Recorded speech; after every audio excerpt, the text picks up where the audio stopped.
Press one if you can hear me. Press one if you can hear me.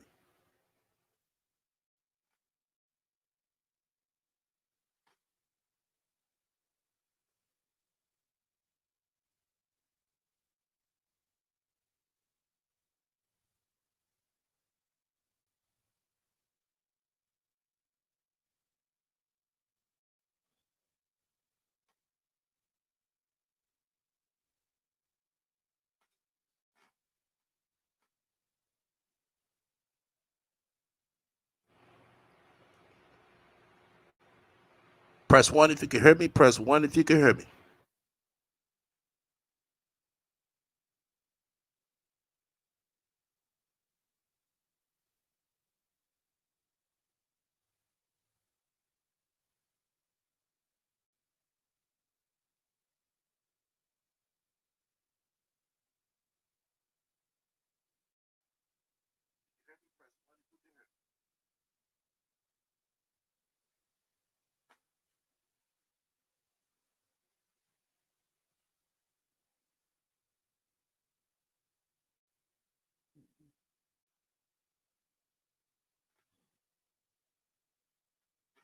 All right, let's go.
All right, shouts out to everybody that came by and fuck with me.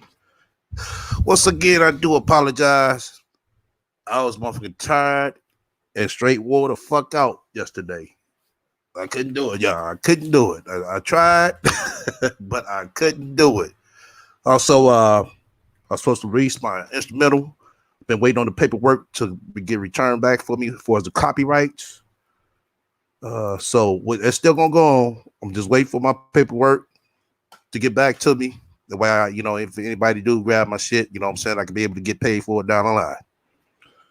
So getting the business portion of that out the way, so we'll be good. But I got a surprise for everybody. Just relax. We're gonna get it together one at a time. I'm working with a motherfucking monster. Shout out to everybody, like I said, shout out to my shadow watchers, shout out to my playback watchers as well. Like I said, I was supposed to do this show yesterday.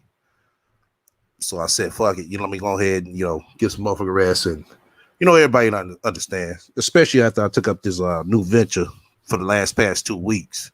And I ain't gonna lie, that's been shit been kicking my ass. But I got a lot of things. I'm gonna play on. Also, I'm gonna have a guest call in as well. Should be joining us in the next 5 minutes. So we're gonna get into this because as we know, we're in a war.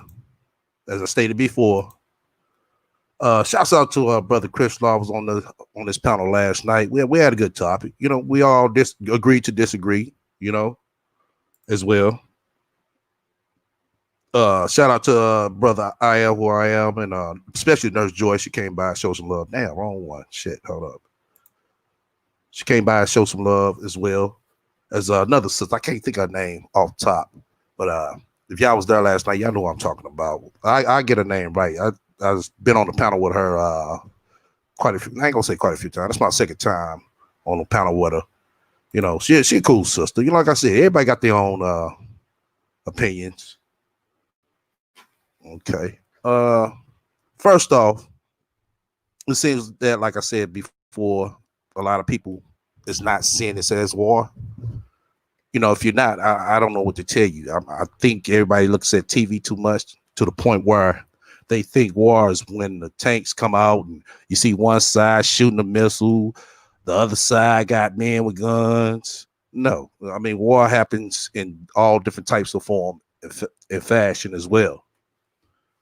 You know, I do these type of panels uh, so everybody can be aware, because this is something that we don't go through every day. Um, I mean, I guess you could call me woke if that's what you want, but I just look at life in general as a bigger picture. You know, what's your purpose here? Uh, you know, do something that, you know, fits you as a person. Don't do something because society wants you to do it. So that's what kind of, you know, inspires me as well as y'all, you know what I'm saying, to keep doing podcasts or panels like this. That's, you know, that's what keeps me going. Like I said yesterday, I was wore out, y'all. I was wore out. I was running from mid morning. No, what mid morning all the way up to beginning of evening. When I was wore out, I was sitting here listening to some other people. I had that shit. I haven't even caught up with my regular schedule. YouTube shows I like to weigh in on. So I was trying to get caught up with that, as well as getting some information together. But we're gonna start off playing live footage down in Atlanta, down in the Atlanta downtown area where, you know, they were looting that. And as we playing that, shout out to the sister who we're gonna have on the panel. I'm gonna make sure before I say her name, I'm gonna make sure because I know her real name, so I don't want to spread her real name out, but I want to make sure it's cool with her. You know, I follow her on Instagram, so, you know, straight up and down sister that's, you know what I'm saying, that's woke and aware of what's going on. She's down there in the Atlanta area right now visiting, and she caught a lot of footage. A lot of footage. We're gonna hit y'all on some other. I'm gonna hit y'all on some other stuff as well. Put y'all on game to show y'all what y'all looking at, because it's a lot of things that we seeing, and it's like the most of the things that we're seeing, not all, but quite a few of the things that we're seeing this narrative being pushed for one, the narrative he didn't die because the officer knee was on his neck. That's a lie. That's a lie. So we're going to start off. We're really far away, so we're really careful.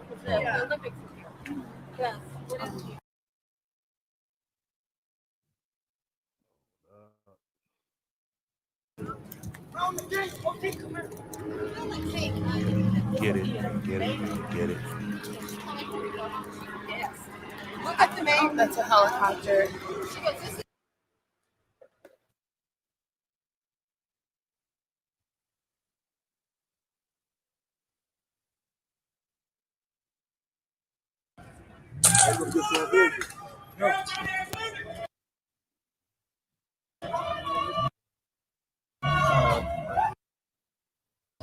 Look at this.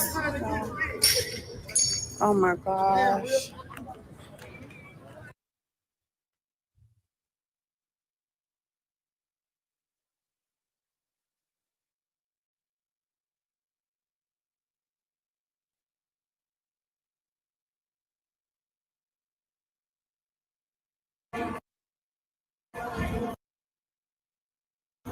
People in black getting it in. They just broke into this business. I think they're trying to.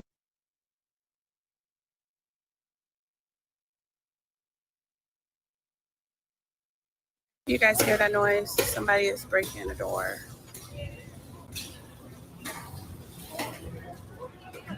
It's a gift shop.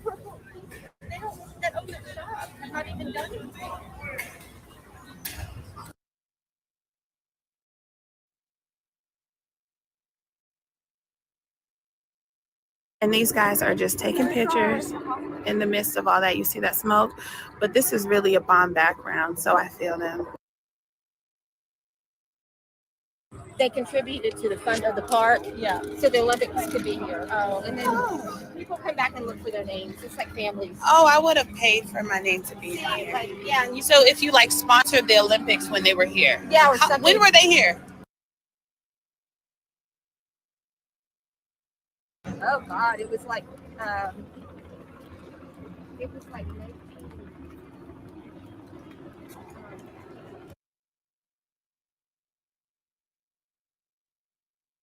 So this is where they had the Olympics, and I guess people could sponsor the Olympics by, and one of the things they did was get their name on the brick. And here's the Olympic statue. And look, it is somebody vandalized it and put a hat on him.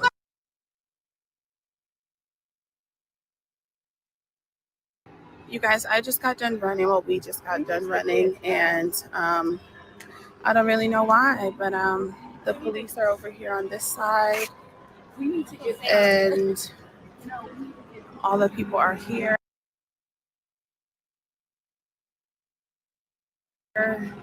And there's a helicopter, and I think there was another fire started over there. This is the new fire. Let me see if I can look. This is brand new. Before I introduce you, I got the You video. see it right there? Right It's, there. my name, real name is Sean, but they call Here's me the SC. smoke. This is new smoke. I'm not on air now, right? No. Oh my god. Well, I don't know what kind of name is a good name. Maybe my Instagram name. I am Harmonica on Instagram. I just Miss I am her. We'll do it like that. America's marked down. So this is what's burning, the new fire. Okay. The newest. It's a snow cones. Okay. I'll call you Miss Monica. That's fine. And then right next to that is Okay. the Okay. I'm gonna bring you in a Yes, hot this is second. I'll let you know when. And this is pretty light down here because I know a lot of people are at Lenox Mall, and there's another place that they're at.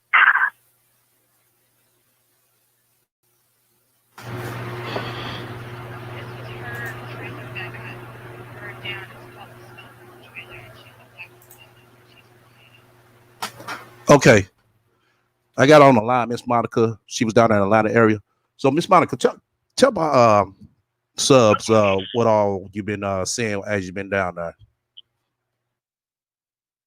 Well, I came to Atlanta for the weekend, and there were just police everywhere. I had no idea what was going on. So when I got outside of my hotel, I see a lot of people walking. So I walked that way.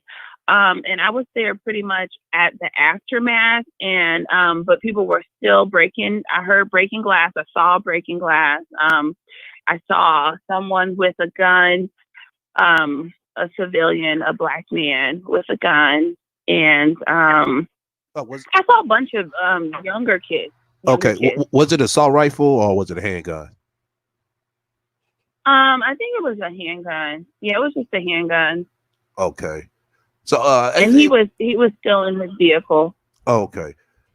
I seen a clip in the footage from the I think it was the Gucci store. Is that what was that down there as well? No, I'm not. I don't think that's not what I saw, but I know that the crowd was heading to the Lenox Mall. So I don't know. There was Okay. some footage that I saw of the Dior store, and I don't know what town that was in.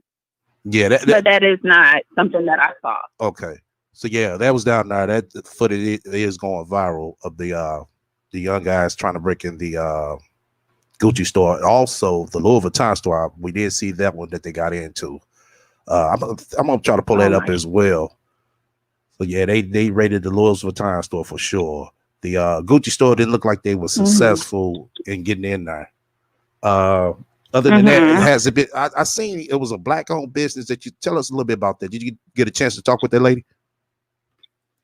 I talked to her a little bit, but yeah, I really had, after I saw that, so I saw a black woman on the phone crying, and she was saying like, they burned it down. And, as we got closer, I saw that it was her. It was a little trailer. It was called a snow cone trailer that was burned down, and she was taking pictures of it. But I just felt so bad for that woman, and it made me had mixed feelings about the whole movement, especially in Atlanta. You don't know. There's so many Black people that own things here. You don't know which is which. So I think that it needs to be a little more structured, so we're not doing more harm than good to our own people. And she probably worked her whole life to get that trailer, and and be an entrepreneur to that point. And just to see her cry, and I just felt helpless, and she felt helpless also. It was very sad. Okay. What was you able to get her information as well? I wasn't, but it's the snow Snow cone cone. trailer in Atlanta. I'm not sure about the actual name of it, but I'm sure if you did a Google search, you could see and find it. Okay. Yeah, it was a small trailer. If you look at the footage, you'll see that was it was like a small, like one person type of thing, one Yeah. person, two person type of Small trailer. concession stand type. Okay.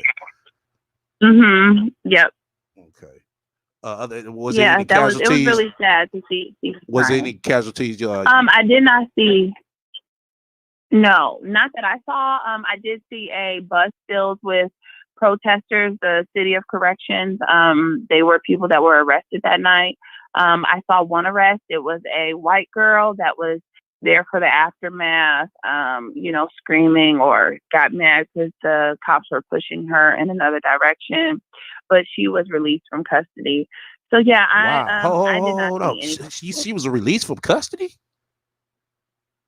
Yes, she was released once she got out the Wow. way. Yeah, they never put her on the bus with anyone. She didn't really do anything. She was just trying to take pictures of the scene. The cops wanted her to move out the way, and I don't know if she was just mouthy or being slow, so they arrested her and threw her to the ground. And then she was crying. I saw her released from custody, and she was crying, talking about what happened to her, talking to the police about how they threw her down. Wow. So it seems like it's a lot of decoys out down there, from what I'm seeing. A lot of police mixed in there with the crowd, along with agents. Did you see any of those people, or do you thought you might have seen some? I did not see any of those people. I did see, like I said, I saw that white girl. I saw a white girl that was handing out water, she was like, do you need any water? She had a backpack full of bottled water for people. So I really did stay away from the crowd. Like I said, I was there for the aftermath. I was not in the crowd. I was more so over in a safer area because I was next to the police, so the police, it seemed like they were in the area that was already vandalized, making sure that the vandalization didn't go any further. So Right. as you can see, like I'm seeing mostly police. I'm staying away from the crowd because I don't want to get tear gas. I didn't have the shoes for running. So I did not see like what the crowd consists of, but from what I did see, I only saw mostly, Black people. That's what's in Atlanta. But I'm sure there was, I'm hearing also that there's been decoys and people with malicious intent Right. blending in. Okay. Yeah. Well, we begin to start to spot these people, out very pretty well. I got one clip, a group where they mixed in with one black guy and it's like four of the white guys, and it's kind of it give you that funny vibe. It's like hold up, they sitting there destroying the police cars. It's the same thing they were saying that they was happening in Minneapolis. Is that these actually decoys are going out is the ones who's actually starting the damage, and it's like the people come behind them with the second damage, the people come behind them with the third damage. Right. So, and I heard that about my city too in Denver. Though they are the wow. ones that are, starting the stuff and making it look like it's us. Right. Exactly. I'm gonna definitely touch up on that. I haven't got to the point where the bus that was filled up with people yet, but she did get the footage of that, y'all. I'm gonna play that as well. I'm not gonna hold you long. Anything else you want to say? I do appreciate you for coming on, giving everybody an insight. Yes. Thank you for having me. I just want to say, I just want everybody out there to be careful and mindful of, what you're destroying. I know everybody is on a warpath, and I feel it because I have two sons too.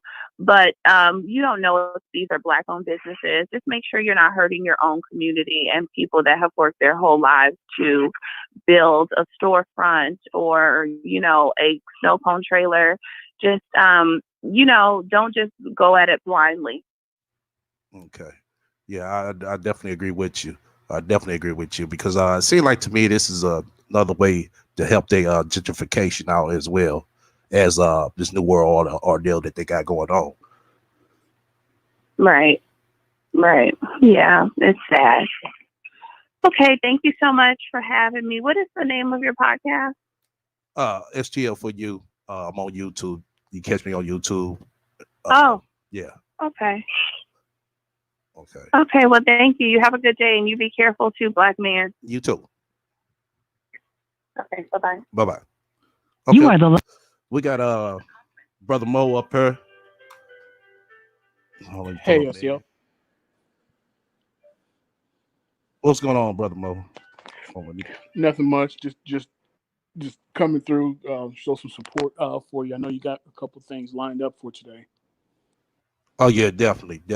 I want you go ahead. You go ahead and weigh in of everything that's been going on so far. I was telling everybody that I wanted to make up for last night. I was beat.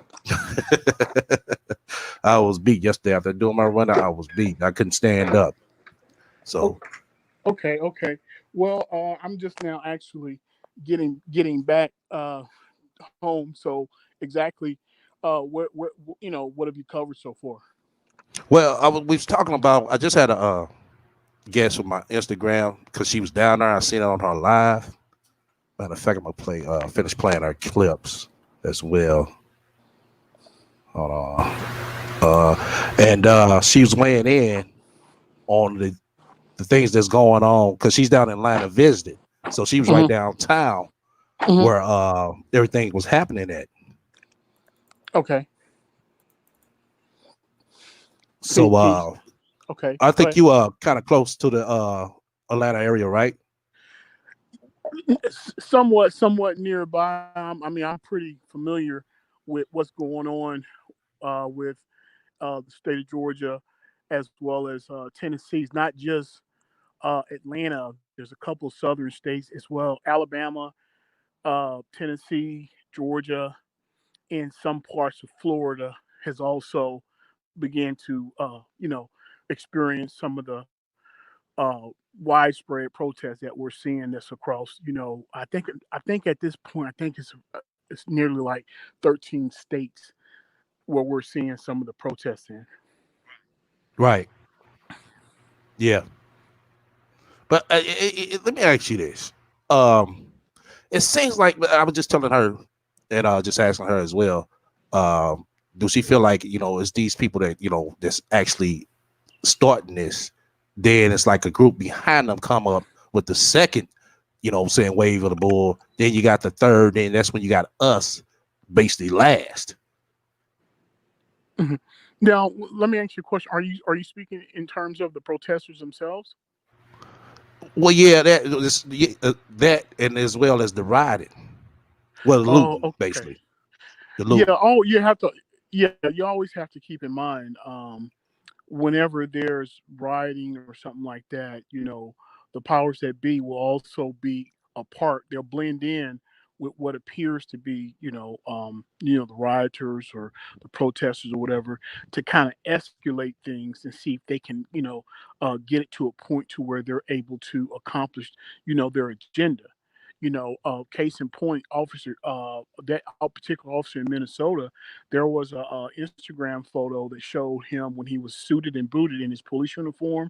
Then it was also later was shown where he was actually part of the crowd that was, rioting and so forth, except for he had a mask on, like I think it was like, with the coronavirus mask or something like that. And it was a striking assembly, resemblance between, both pictures itself. Even with the mask on, the guy still favored the officer itself. So I do believe there's a lot of COINTELPRO that is participating in these riots, to escalate it to the point to where, because if you notice, I was reading this morning in the U.S. Today, the state of Georgia has called in 500 National Guards.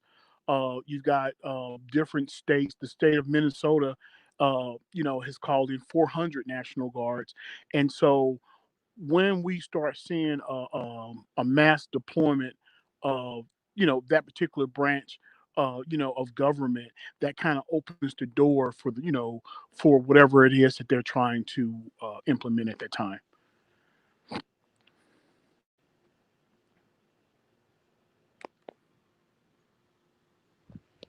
So yeah, so that, I don't know if you're still there, STL, but that's pretty much it itself. But as far as the other states that are actually experiencing some of the unrest, is Kentucky. Of course, there was a lady in Kentucky that was murdered. So the protest there is really widespread in Kentucky, Texas, New York, Denver, Colorado, some of the Midwest states. I'm surprised that you're not seeing any kind of protests actually in St. Louis, considering, of what St. Louis experienced with Mike Brown. But it's rapidly Yeah. spreading across. It's rapidly spreading across the United States, though. Right. Matter of fact, you said Denver. I was shocked at Denver because that's where she was from, and she said that as well. I was like, wow.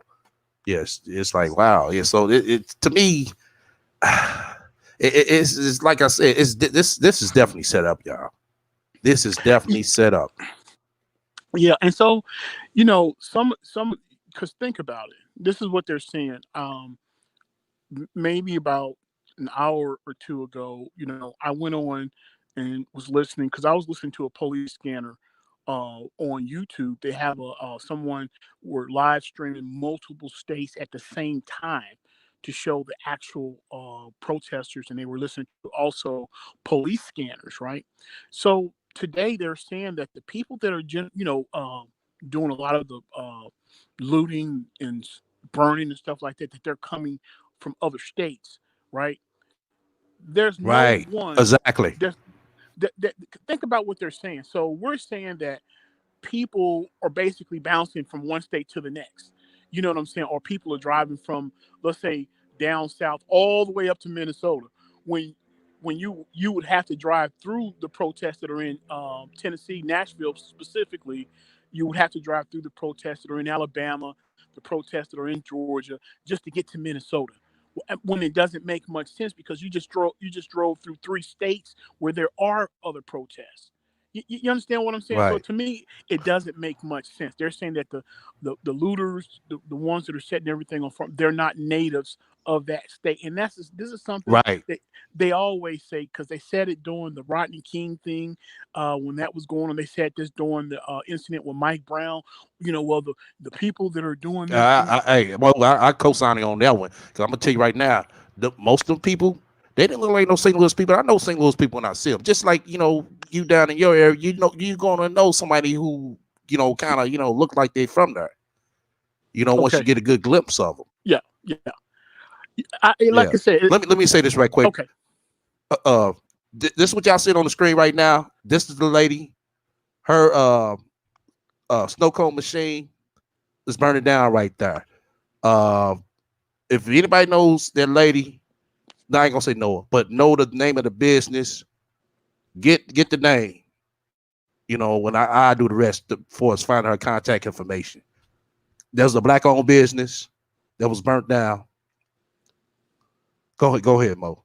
No. I was just, just chiming in with you. And like I said, okay, maybe it's a percentage, but in order for someone to travel, it would have to be a state that's relatively close to the state that is experiencing the protests, and then would also have to not be any local protests going on in the state that these people are traveling from. I mean, because when you think about it logically, it doesn't make sense to travel over 800 miles to go to a protest when there's protests less than 100 to 200 miles from where you originally live at. I mean, it just doesn't make any Yeah, sense. You know, and but I get what you're saying. You got a point. My thing of it is, if these are government people, they have no limits, so they're gonna go out and do what they got to do, yeah, just yeah, like a CIA agent. A yeah. CIA jump on a flight, sit here, go to Saudi Arabia, and blend on in. Yeah, and see that was, and that's really where I wanted to go with it. I wanted to take it off of the citizens and place it back in the lap of the COINTELPRO. I think about 3 years ago, and this video's on YouTube. Chicago was experiencing some kind of protest at one particular time. Something was going on, and so what they showed was these videos are on YouTube. Anybody can see them, Google them, and look at them. So these white men that were militia activists, right? What they were doing were they were, buying these black masks or facial masks of black men, but they were able to, put the makeup Mm-hmm. on, and when they finished, when you looked at them, you genuinely thought it was a black dude, but underneath all of that costume and stuff, it was actually white men. And so they were dressing up in these, uniform, and they were going out committing crimes. You know what I'm saying? Dressed up in these masks and these costumes. When I say costumes, I mean these are human-looking masks. You know what I'm saying? That actors would use. Kind of like when we see someone of another ethnic group playing a black person. Right, How they put. like Eddie Murphy do in Yeah, his there you movies go. when he Yeah, play Retribution and all that. Yeah, yeah, and so, and again, this is on YouTube, so you could actually see it. And so when I went through the comment section, I was reading it, and it appeared that a lot of the natives that were in different parts of Chicago was actually saying that they knew about that a lot of the crimes that they were saying that blacks were committing, that it was actually whites that were dressed up as blacks. You know what I'm saying? Now, I'm not a native there. I don't know, you know, what degree of that is true, what degree of it is not. But I believe, like you said earlier, potentially there may be, some COINTELPRO here, because it's so the damage is very widespread, yeah,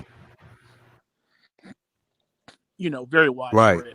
And then on top, Also, it's been said that it's been said in Oakland that was it Oakland or it was up in the Bay Area. I know that uh, that FBI agent, I want to say, got shot. So I'm thinking to myself, well, damn, was he in the crowd? yeah, and see Did this you is hear about that? yeah, I did. I also heard about there was another in Detroit. There's protests going on in Detroit.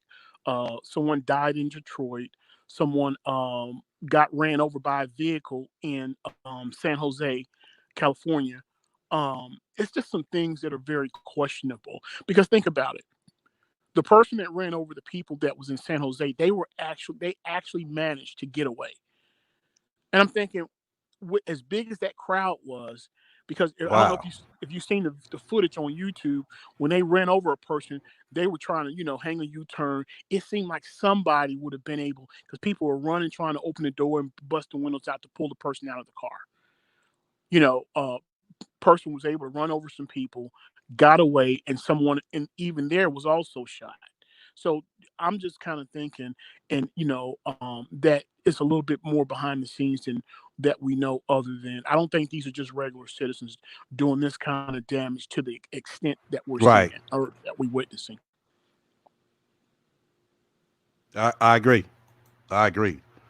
I'm gonna open up the panel because there's a lot of things I want to show as well. I want to, like I said, this is make up for last night. I suppose this is last night, but I was beat, y'all. Hey, I wouldn't have been up here no more than an hour.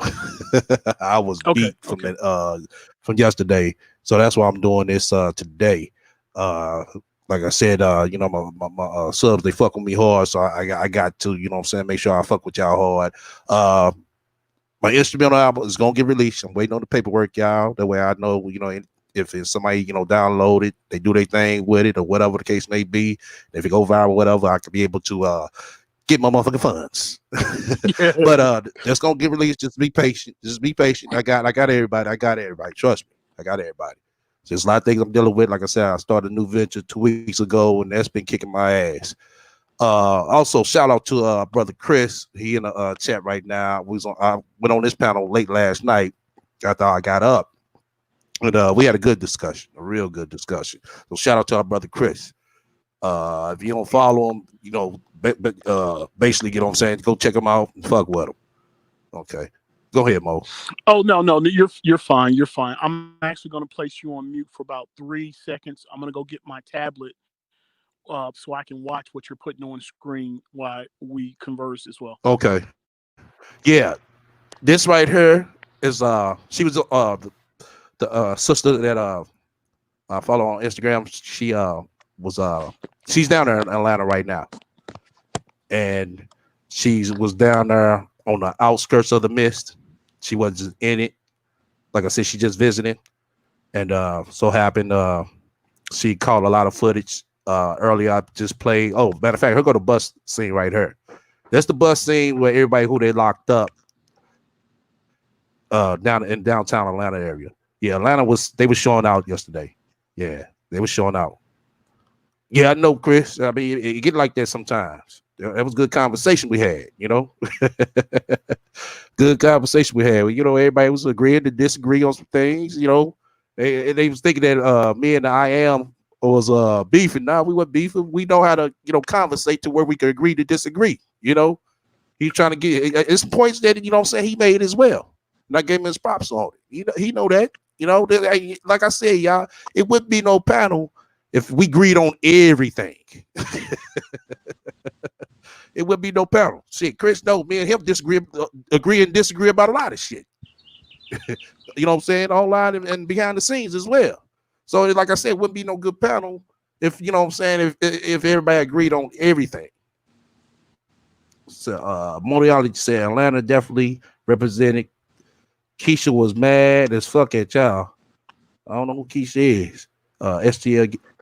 Oh, you got your boom her? Okay, that's what's up. So, hold up. You got yours. Coco got hers. I need to find out if Sarah got hers. I need to find out if Sarah got hers. Welcome to the panel, I am. What's going on, everybody? What's going on? Not much. Great conversation last night. Great debate. Oh, yeah. Yeah, go ahead. Oh, no. So I just, just came over here kind of recap from last night. And I was going to ask you, do you think you're going to be able to get in contact with one of those guys, maybe in upcoming weeks or whatever, to bring them on the show? That group from Detroit? Oh, the group from Detroit, I got to reach out to them. Like I said, I haven't seen them post nothing on Instagram, so I wonder if they Instagram is down. Okay. It was another brother. Some of y'all that be on Instagram, y'all know, like the Savoy Show.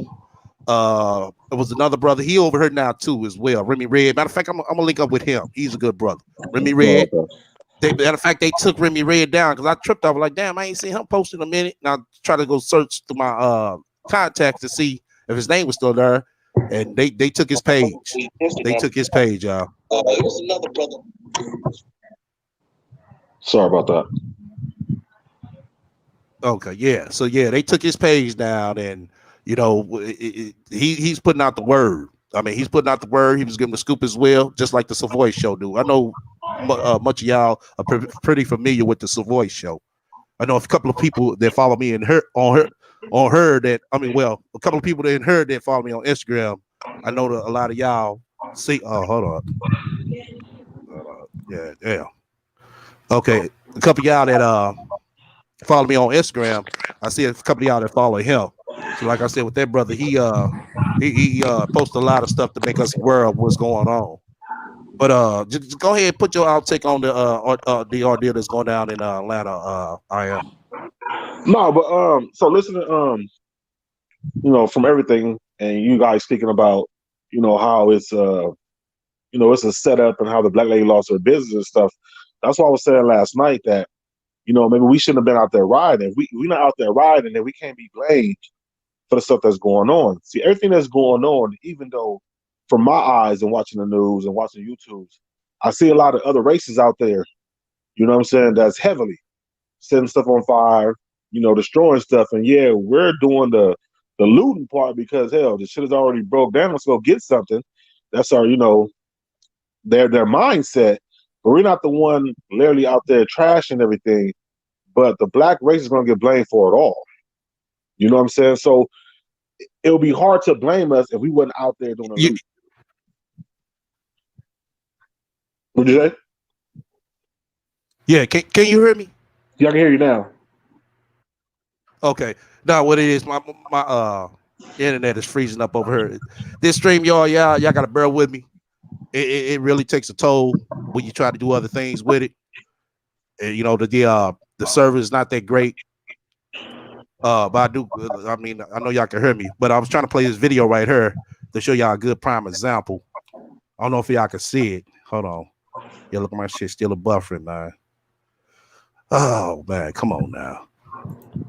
Out of all the fucking days. So if I get blanked out, I'm gonna come back. Go ahead, finish, I am. Hey, damn. Yeah, so I was just saying, we should have we gotta start being a lot smarter in these situations and do things a lot different. Because just another bad example to the world that we're thugs, we're savages, we're animals, and that's the namesake that we get on us. So when we do get killed, a lot of people don't have sympathy for us because of stuff like this, whether it's majority of us or not, but we're still gonna get blamed for it. So our strategy has to be a lot different in situations like this.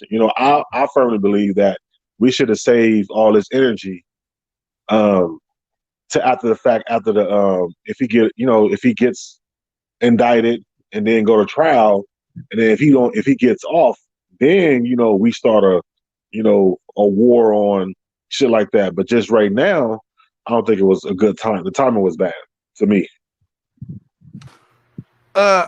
I kind of agree with you in some ways, but for the most part, I think it was to hurry up and send a message because the way you're thinking is that we need to wait on justice.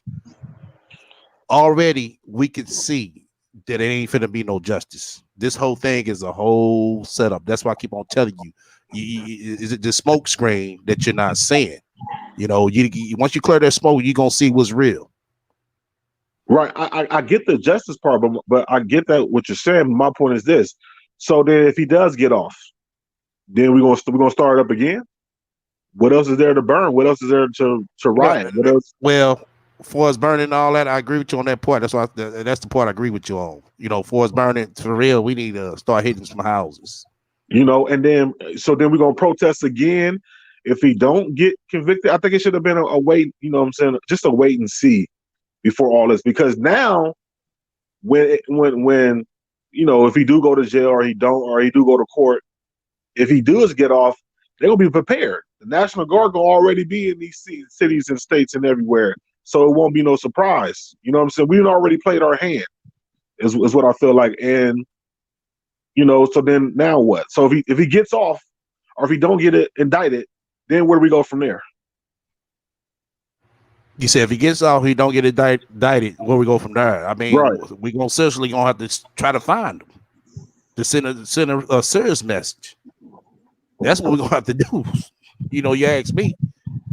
Yeah, but I get that, but now it's gonna be a lot harder because they're gonna be preparing for it because of this.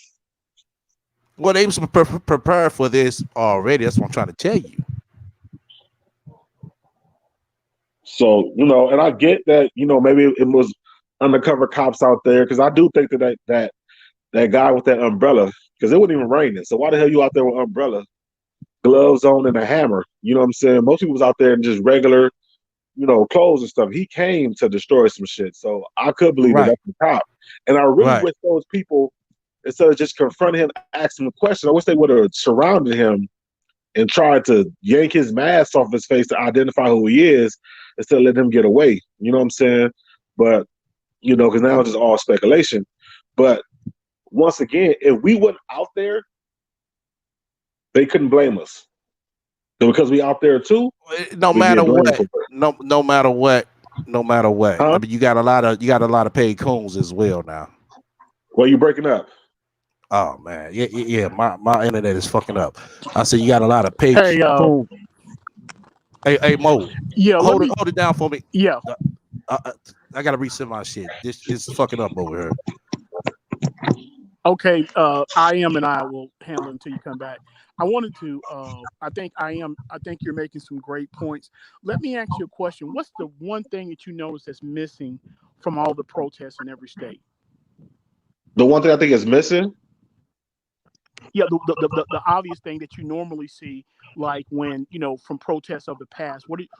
What's missing right now? well, for one, I don't really see nobody up there speaking There you about go. about the concerns and Oh, the issues of okay. what's going on. There's no organizers. You understand? Right, Normally in the past when we had Joseph Lowry, Andrew Young, various other leaders in our community, whenever there was a significant cause or purpose, there was organizers that helped control the masses, and there was an agenda. Right? Have you noticed right, that how quiet that a lot of them, you haven't heard a peep from any of them? You understand? right, This thing, right. No this thing pastors, no was nothing. nothing. This thing was a setup from the very beginning because when you have a large body or masses of people and you give them a purpose and an agenda, it's more effective. You haven't heard anything from TD Jakes. TD Jakes is like 200 and some odd $1 million rich. The churches are the powerhouses in our community. Right, You understand? And through the churches, they're able to come into our churches and reach the masses of us to, watch how Joe Biden is going to start campaigning the closer that it gets to the election. The first stop they go through the mega churches. You know what I'm saying? And right, since this thing has been going on, you haven't heard not one single major black leader like TD Jakes, Creflo Dollar, and any other church pastor that has members over 10,000 that's classified as a mega church, because those have traditionally been our platforms in our community to reach the people. It has always been through the churches. Now, this is the ironic part about it. Were you aware that the United Nations has made a comment about what was going on to America in the newspaper just a couple of days ago? no, I wasn't. Okay, the United Nations addressed President Trump about the urgency for it to be an overhaul of the American justice system in terms of the constant killing of unarmed black civilians.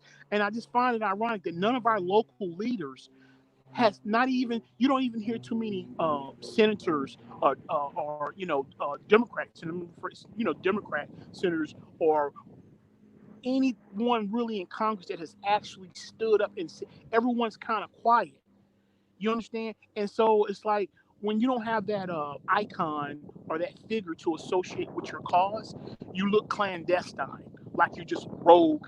Like our community is running rogue. This is like a setup, like STL was saying. I think the younger generation, they're not going to be too. You're not going to be able to appease them with saying that we should hold off and wait. You understand what I'm saying? When they killed Freddie Gray in Baltimore, I think I think her name was Mosby, if I'm not mistaken, in Baltimore, Maryland, was the prosecutor or the attorney general. I don't know whichever one she was. And it's like they're so used to the outcome. And already, I was reading the paper. They've already started to set the stage now for the for either a non-guilty verdict or either the lesser of the two charges, which was the manslaughter versus the murder charge for this particular officer. So it's like they've already set the stage. You know what I'm saying? And I'm just wondering, why haven't we had any of our leaders to actually weigh in on this? We've got celebrities, who are insignificant. You're not going to see LeBron James out leading anything. You know what I'm saying? You're not going to see. So it's like we're taking the people that we're looking to navigate this storm or this, whatever, or people like Cardi B, LeBron James, people that are, not really relevant to our day-to-day struggles.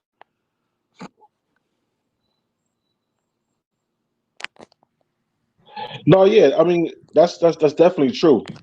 I haven't seen like when Killer Mike spoke. That was the first time I really seen somebody, come out except the Stephen Jackson, but he's not one, not a community leader. We haven't seen any of those. We just seen, rioting, burn down shit, trash and shit. You know what I'm saying? And like I said, and I keep saying, I see a flex of non-black people out there. You know what I'm saying? I see a lot of whites, a lot of Hispanics, a lot of Indians and everybody else, and a few of us. But yeah, we come in there and we might get some merchandise, but we're not the Uh one huh. that's doing all the trashing, all the burning Yeah. and all the, stuff like that. Okay. Yeah. I think that's a good point that you're bringing up in reference to that.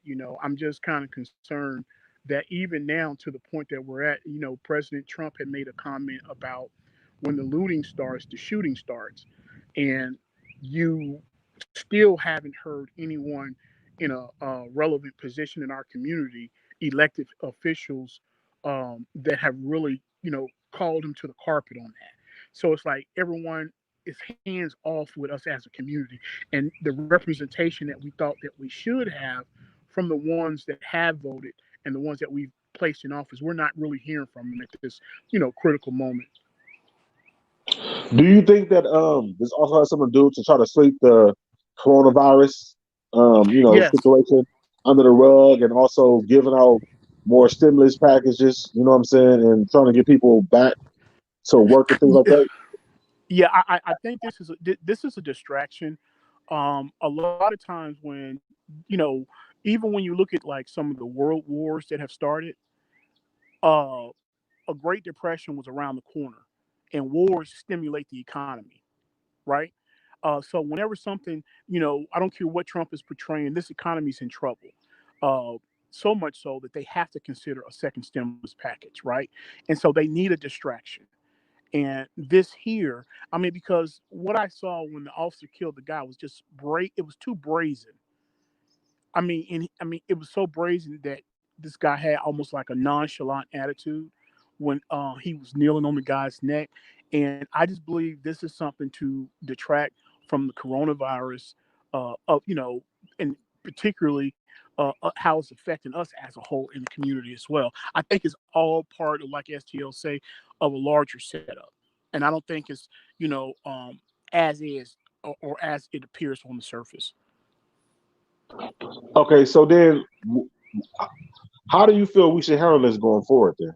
What's your That's a good. idea on, the steps that we should take going forward with all that's going on? That's a great question. I don't think that one person is qualified to speak for us as a mass of people. Everyone's threshold and everyone's experience is different. And so, whenever there's any type of protest going on, you're always going to have an element of undesirables. There's always going to be opportunists in with the rest of the crowd looking for the opportunity to steal, uh, damage, and pillage and all that stuff. That's just the norm. That's just how it goes. They're going to blend in with it, you know. But in terms of if we could have an organized, like where's the Al? I mean, Al Sharpton has been very quiet. Bernice King. I haven't heard anything from Bernice King. There has to be a structure that is given. Where I haven't heard anything from Louis Farrakhan. These major icons, they're all silent. And so it would make you wonder. Oftentimes we hear about the right wing, the left wing, but I always say the right wing and the left wing, they're two wings in the same bird headed in the same direction. you know um In terms of what I think would be a better way to go if we had organization, uh, someone to say, well, we're going to demonstrate and we're going to, march on the Capitol. On so and so date, we're going to march on the Capitol. Like we did on the Million Man, we did on the Million Man March. Some kind of organization. But how I don't know how effective that would be, and if people would actually consider that. Because some people they're just to the point of to the breaking point. Right, and I get that, and I think for me, it was like this is a time for us to really see who really has our back. Because, like you said, these people, you don't hear nothing. I ain't seen no tweets. I ain't seen no. Hell, they had a conversation with Ron Artest while he was driving in his car. But you don't hear about nobody else. You got basketball players and football players speaking out more than supposedly are black political leaders. The NCAA. I mean, not NCAA. But you don't see nobody out speaking for justice for us. So we need to find Hey, are you somebody. still there? I am. Can you hear me? Can you hear me? Yeah, I can hear you now. You were borging a little bit, but I can hear you clearly. Okay. So I'm just saying this is a time for us to see who really has our back and where to put our dollars at. Instead of just putting it into black people's pockets because they're black. Now that we need somebody that's out here on the ground, on the pavement, fighting for us, speaking for us, we don't see any. You know what I'm saying? So I think it's time for us to really wake up as, African Americans, whatever we want to call ourselves, and really start playing the game how they play the game. We got to start learning. We got to start waking up to what we see. And what we see is they don't give a damn about us. They don't care about us. They just want our money and our vote and whatever else that we can give them. But other than that, when it comes to us needing them because we're being unjust, they don't give a fuck. So we gotta find somebody or some people that is really gonna fight for us. And we can't just do it yourself. We can't be one man against a whole organization of people. Whether it's in this, it really is against poor and rich. It's poor black people against rich, powerful people, and that's rich Hispanics, whites, Chinese, whoever. But we got to find somebody that's going to go out and stand and say, we ain't going to take this shit no more. Okay. Yeah. Can y'all hear me?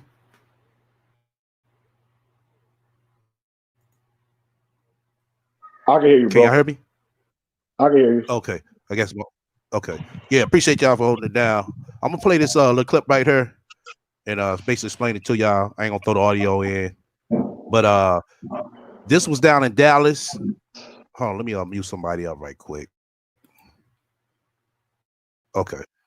Yeah. This was down in Dallas. Right close to the protest that was going on, right, whatever you want to call it, that was going on down there. So basically, come on now.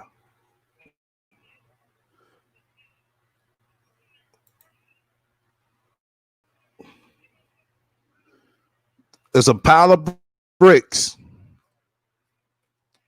That they set up out there. My man said he was at jury duty like 3 months ago, and when no goddamn construction going on. So that's what goes to show you. This is one just proof to show y'all how all this is orchestrated.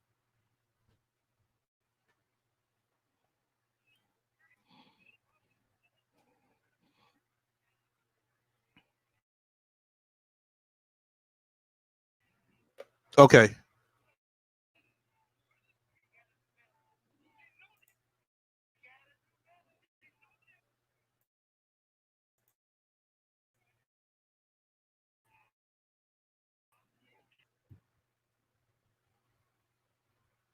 What about you, Aya? You still here? I guess Mo must have fell off. Yeah, I'm still here. I was just on mute. I was just gonna play the video. Okay. Yeah, you go ahead. Huh? Was you able to see the video? Nah, I didn't see the video. Was you able to see the video? Nah, not in the thing. Oh, you didn't? Nah. Oh, okay. Okay. But yeah, like I said, there was a pile of bricks right there. Uh-huh. And the brother was pointing out that how they was sitting there stacked up with no construction around. Like I said, just goes to show you how they, everything is orchestrated. I'm gonna bring up some more clues as well, not clues, but some other clips as well. But Well, y'all no, go I ahead. think I guess with stuff like this, then we need to, like I said, we need to spread the word. We need to figure out how to use these airwaves to start communicating and having a better, conversation with each other. So I think, like I said, the problem is we just too separate. We just too separate in our mind thinking. We too separate in how we spend our money, how we live our lives, or whatever. There is no unity between us. Period. You know what I'm saying? And since we have these airways to where I'm in California, you in St. Louis, Mo somewhere between Atlanta and Georgia, Florida, whatever, we've already touched 3 different cities. You know what I'm saying? That's spread out. Right. Right. But I want you to look at something. We got 18 people in here. I was maxed out at probably 22. If Strong Mommy Chrissy was to go live right now, she'll get 1,000 people in there. Right. They goes to show you. They want to hear the bullshit and the tea more so than actually get into their reality to see what's going on and how to help what's going on. True. And they'll do the same ones that when shit go down, they'll be crying and saying, oh, what an unjust. But 17 might grow into 19, 19 might grow into 20. We just got to keep talking it and keep spreading it, and not just right now, but keep on. See, the problem is, yeah, definitely. when something happens, Like I said, it's gonna be a balance. It's gonna be a balance. You know what I'm saying over here. I already said that. Yeah. So I'm just saying, but I'm just talking about in general with everybody. You know what I'm saying? We know that bullshit sells. That's why the housewives and all the fighting, but those are things that make us look like the animals, look like the uneducated, look like we're just worthless to America, to the masses. And so that's why it's easy for them to put their knee on our throat because of what? You can't do that in the Jewish community. You ain't gonna see that shit in the Chinese community. You ain't gonna see that shit in the Mexican community. And if you do see the Mexican, they'll try with the message, but then what? They got their family come, missing. You know what I'm saying? Or a house ran up into. Like they really have some soldiers who kill that will go and lose their lives. You know what I'm saying? You got the Muslims out there that will blow themselves up for their cause. We don't have that. We got a lot of back talking. You know what I'm saying? So for the ones who don't want to jump on board, then let them continue to do. I agree. I agree. Just like with the Gucci store ordeal, I was saying that we gotta leave them behind. Yeah, they was young, but hey, they gonna find out the long way because really they think they seeing an opportunity by hitting the Gucci store, the Louis store, and all that. But the point of time we in right now. Okay, yeah, the point of time we're in right now, they're not gonna be able to wear that shit. So they living for the right now factor instead of the long haul. No, they'll be able to wear it, but who's care? Who cares? You said be able to wear it. Well, they gonna wear it too. No, they're gonna wear their pants. But what I'm saying is, no. Listen to what I'm saying. What they gonna wear it to? Sit around the house.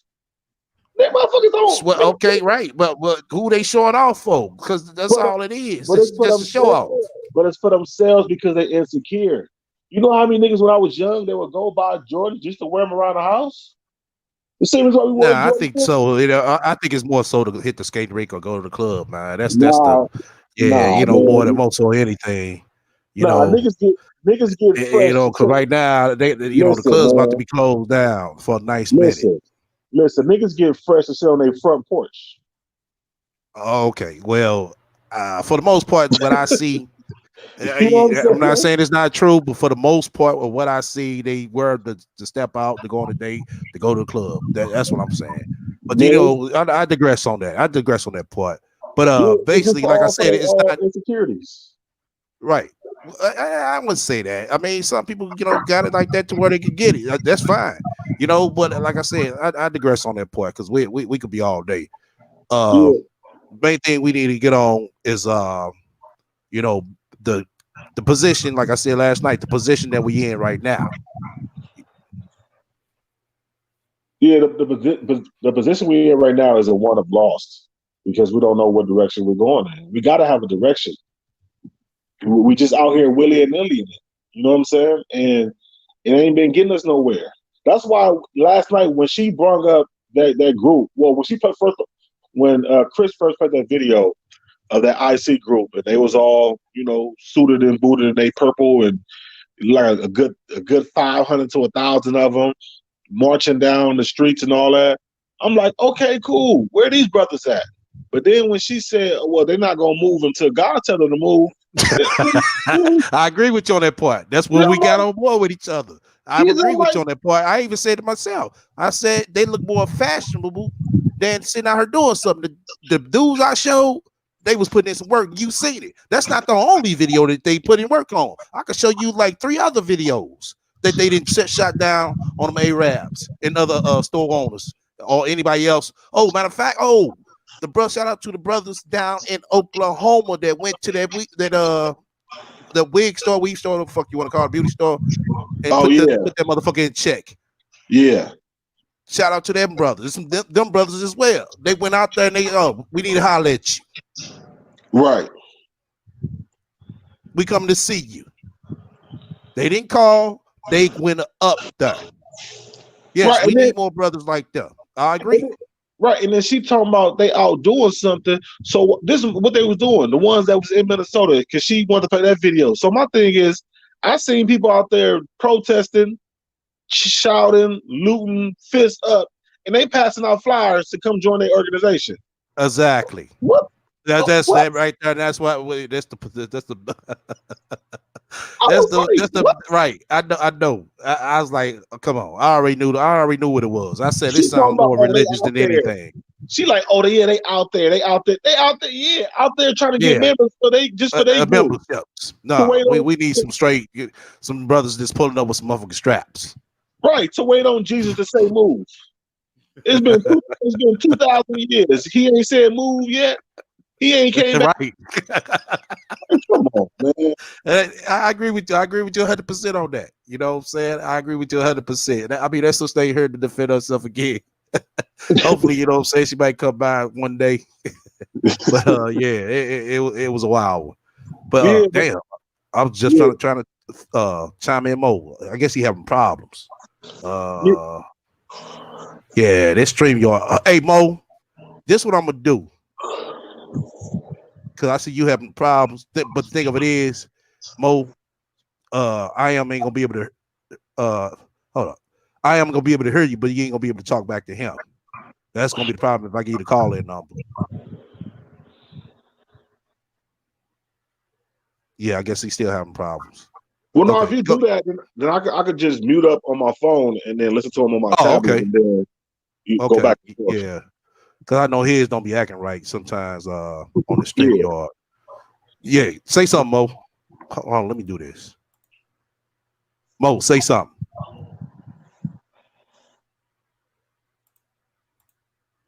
Okay, say something again. Yeah, it still ain't working. So, hey, Mo, because I can't hear you. Just repower your tablet or phone, whatever you own. Just repower it. If you already did that, I'm gonna put the call-in line up. Yeah, let me do that. All right, go ahead, I am. Yeah, no, but I was just saying we got to find a direction though, really as one, and try to figure out what we gotta do.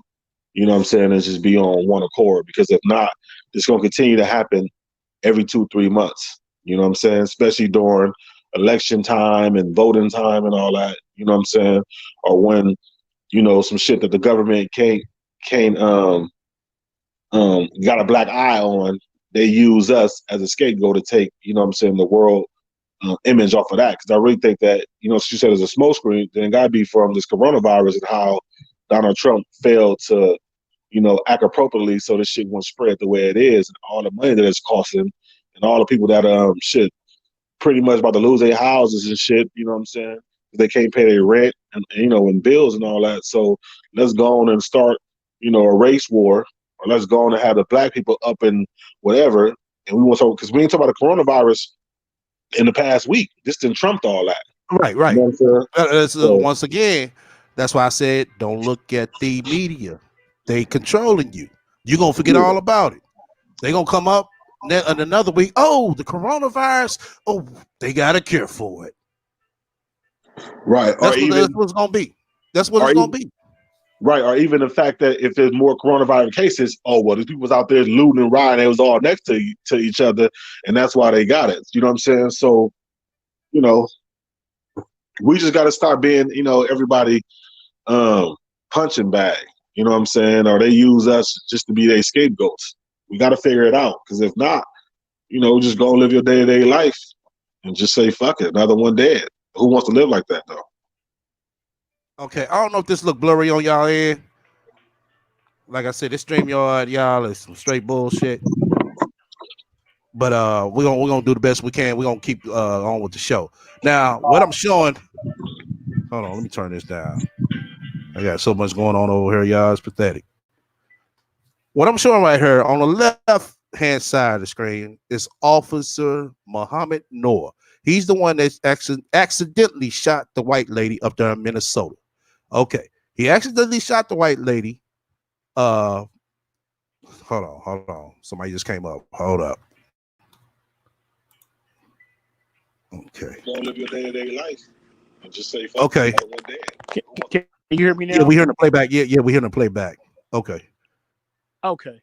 Yeah. How about now? Can you hear me now? Yeah, you good. You good, Okay. Mo. Yeah, I wanted to say that I agree with everything that I am saying. He and I were not in disagreement on anything, because what he's saying is, it makes total sense. I don't know if you remember the last show we did, but I was saying that when they get to a point to where they have to lock everything down and declare some form of martial law, that extends the presidency without an election. You understand? You see how rapidly this thing has spiraled out of control. This thing is like, so right now, as of now, I think there's like a total of 3 states that is deploying National Guards to control the cities, right? And so I just, like, we were saying earlier, I also believe that this is something to distract from the coronavirus, of what's going on. And I think this is just like phase 2 or phase 3 of a larger plan. You know what I'm saying? This is not separate from the pandemic. This is part of the pandemic, the whole scheme of things.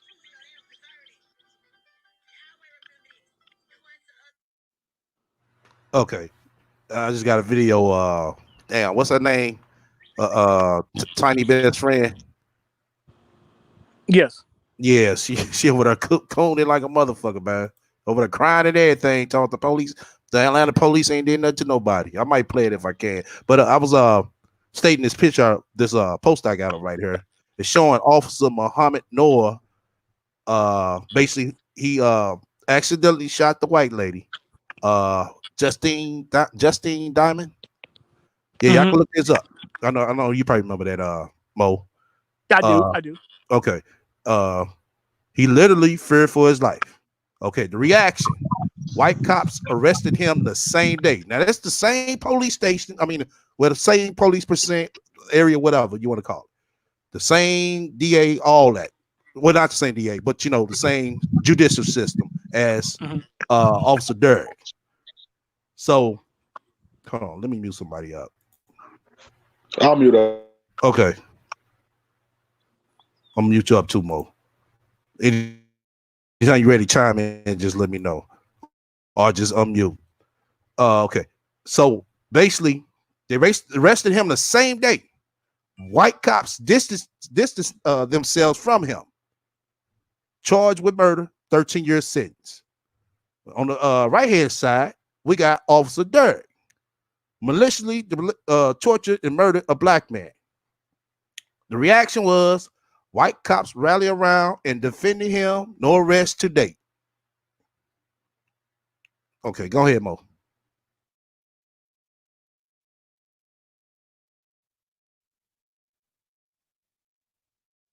The officer. There was Damn, my also fault. Mo, I had you muted up. Go ahead. okay. Can you hear me now? Yeah, you good. You good. I had you muted up. Oh, That was okay. my. No, you're fine. You're fine. I was just saying that I agree with everything that both of you guys are saying.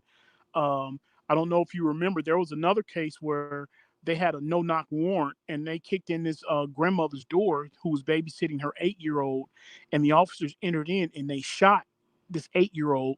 And when they realized that they had, I don't know if I think they entered into the wrong uh, property. But after they shot the 8-year-old, the young lady lied and bled out. They didn't even offer the girl any type of life-saving measures to save her life. So again, the standard changes depending on the color of the supposed criminal that they're in pursuit of, as well as the officer itself. Last I think a couple of days ago, we showed where black officers were being harassed by their counterparts, as well as citizens that feel like they didn't have to respect the authority of an actual black police officer. A woman pulls up on him and he's telling her that if she keeps harassing him, he's going to arrest her. And she says, "I would like to see that." So the bar, or the end post, it keeps changing when it comes to us. No matter which end of the spectrum we're on, it just keeps moving. The goal line keeps moving.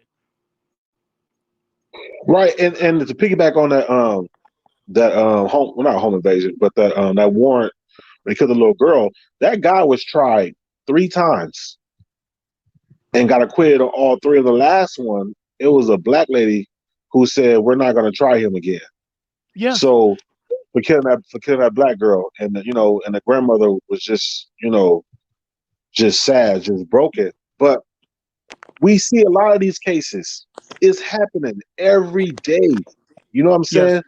So, but instead of what I'm saying, we talking about it, but now we gotta start figuring out solutions, and we gotta figure out it fast because it can be you, me, SDL, anyone on our panel tomorrow. You know what I'm Yes. saying? Because as Yeah. long as they keep getting off for doing it, then and it's all of them. To me, once you join the police force, you consider white because you act like them, you think like them, you become them until you do something wrong, and now they no longer need you. But the Asians, the black cops, all that, it's always shoot us first and then Yes. ask Yes. questions later. But everybody else is ask questions, ask questions, ask questions. Like I just watched a video where it was a woman police officer, the man police officer. They had this white guy on the ground. I think his mother or grandma was telling him not to do it, but he beat the goddamn police ass, hopped in the police trooper, and then drove off. Oh So my my, God. my, I, my thinking, I was thinking to myself, what happened to the foot on the knee on the neck and all this shit? You know what I'm saying? So it's countless of video of how white people talk shit to these police officers. They do. I mean, yeah, a few of them do get shot here and now, but it's not like us. They get leeway. You know what I'm saying? We get shot right away. So now, what do we do? How do we stop this from happening so much, so frequently, so easy? Is the question.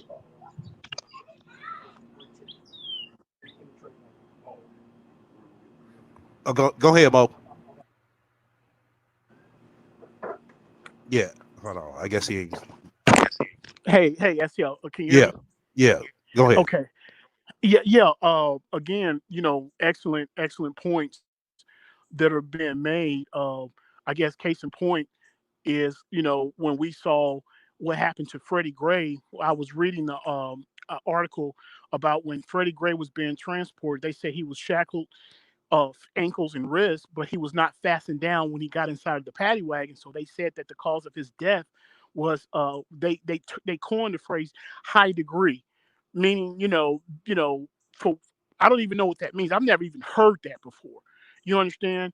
But they were. I remember when Mosby was saying that it appeared as his leg was broke. When they did an autopsy, he had injuries to his spine, and but when you look at the judge that was operating against her, this is the thing. The judge, I think his last name was, I think it was Brian Williams or something like that, but it was a black guy, and he was appointed by the Republican governor of that state.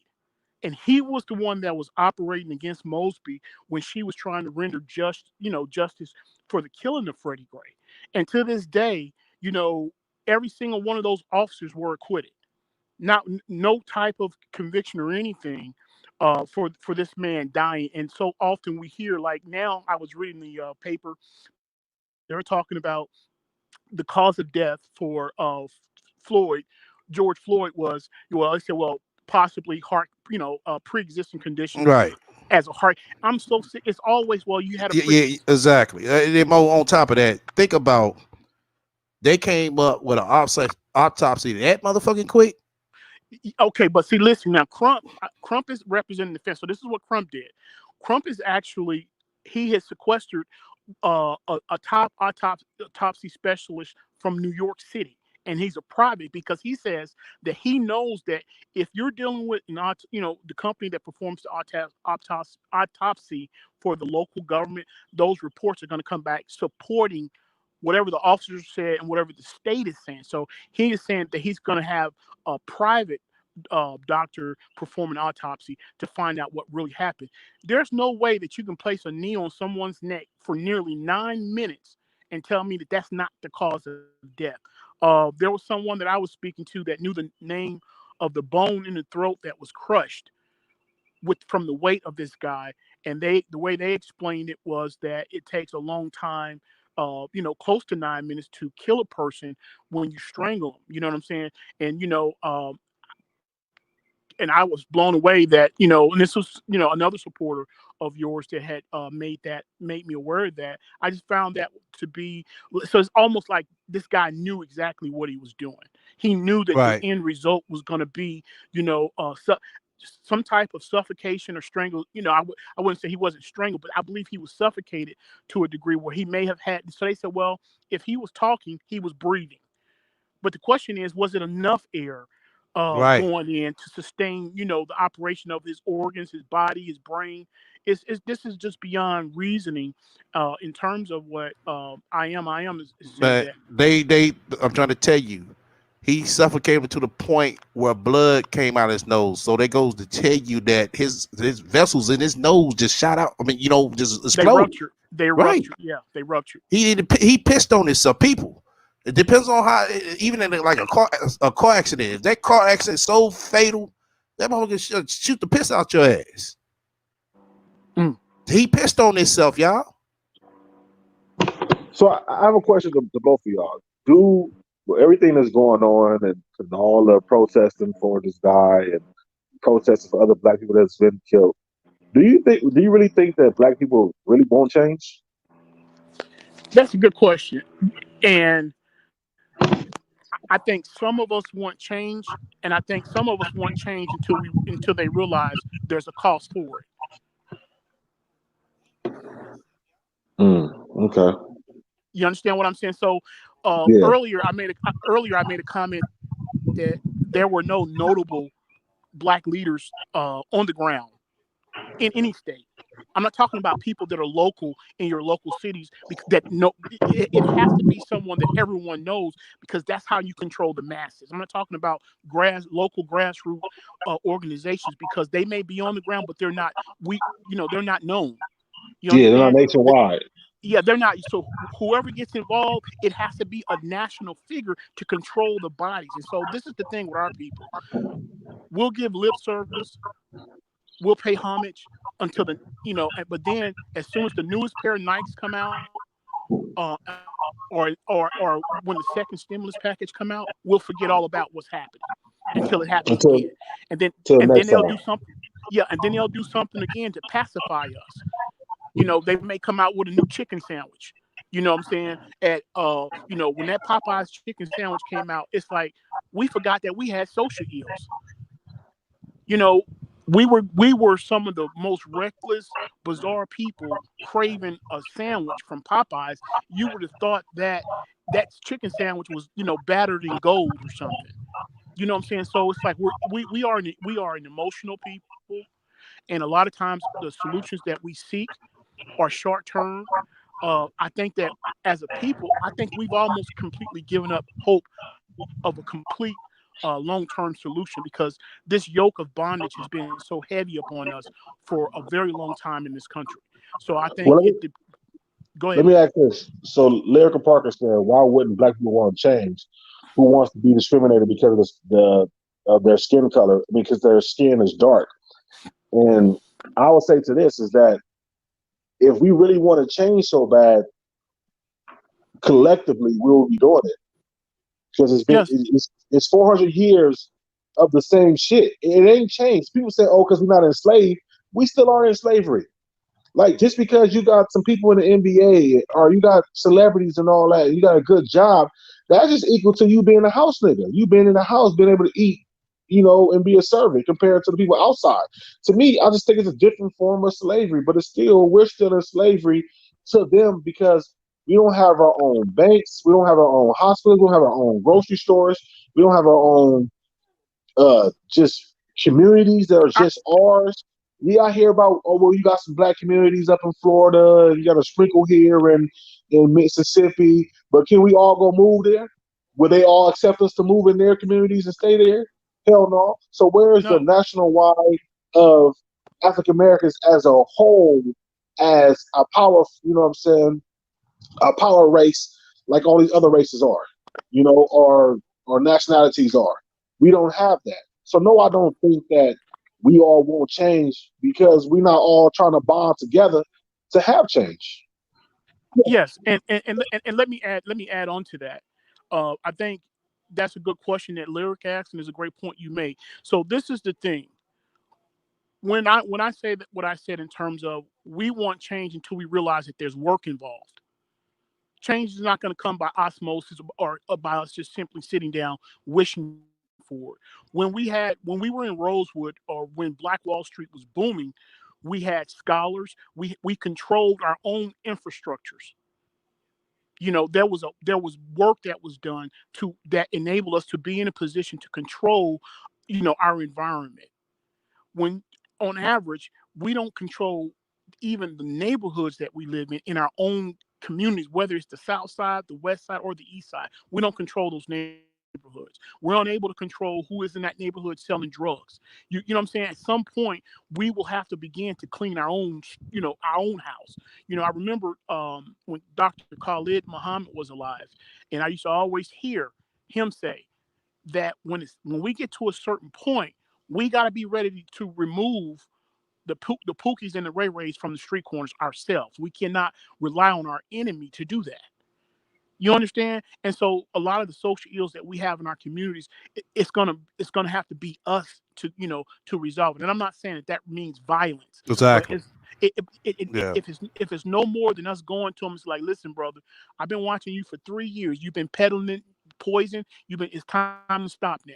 But at some point, we can't. It's like you live in your house, but you expect the local government to run your home for you. You're Yeah, not in. but Go ahead. to answer to that though, I get that, and that has happened. It has happened in certain areas, and it goes for a little bit, but it don't go for a long time, because at the end of the day, we still need resources. So Hey, you're bored. SEL, can you hear him? can you hear me? Yeah, I can hear you now. Okay, so when you go to that drug dealer and you say,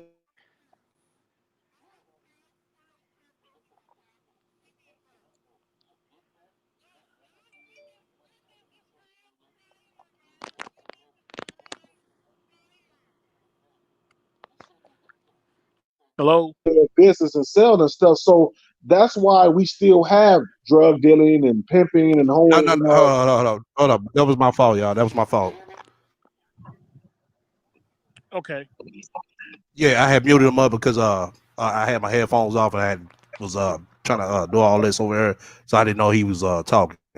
No worry. Okay. So what I'm saying is, Okay. it all stems back to what STL do say about ever.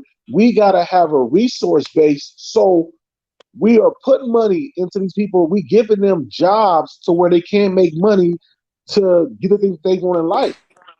You know what I'm saying? So if we're not supplementing a way to have them make money legally, then they're gonna make it. We're gonna make it illegal. Yeah, I understand. I mean, that what you're talking about is just survival. I get that. What I'm talking about, though, right? Let's say, what are the two most prosperous communities in America that you can think of? Too much prosperous. I Uh-huh. would say the Jewish community and the The Asians. The Asian Asians. community. Okay. Now, let me tell you. See, a lot of times when you're looking for solutions, you don't have to reinvent the wheel. You understand what I'm saying? When you go into their communities, right?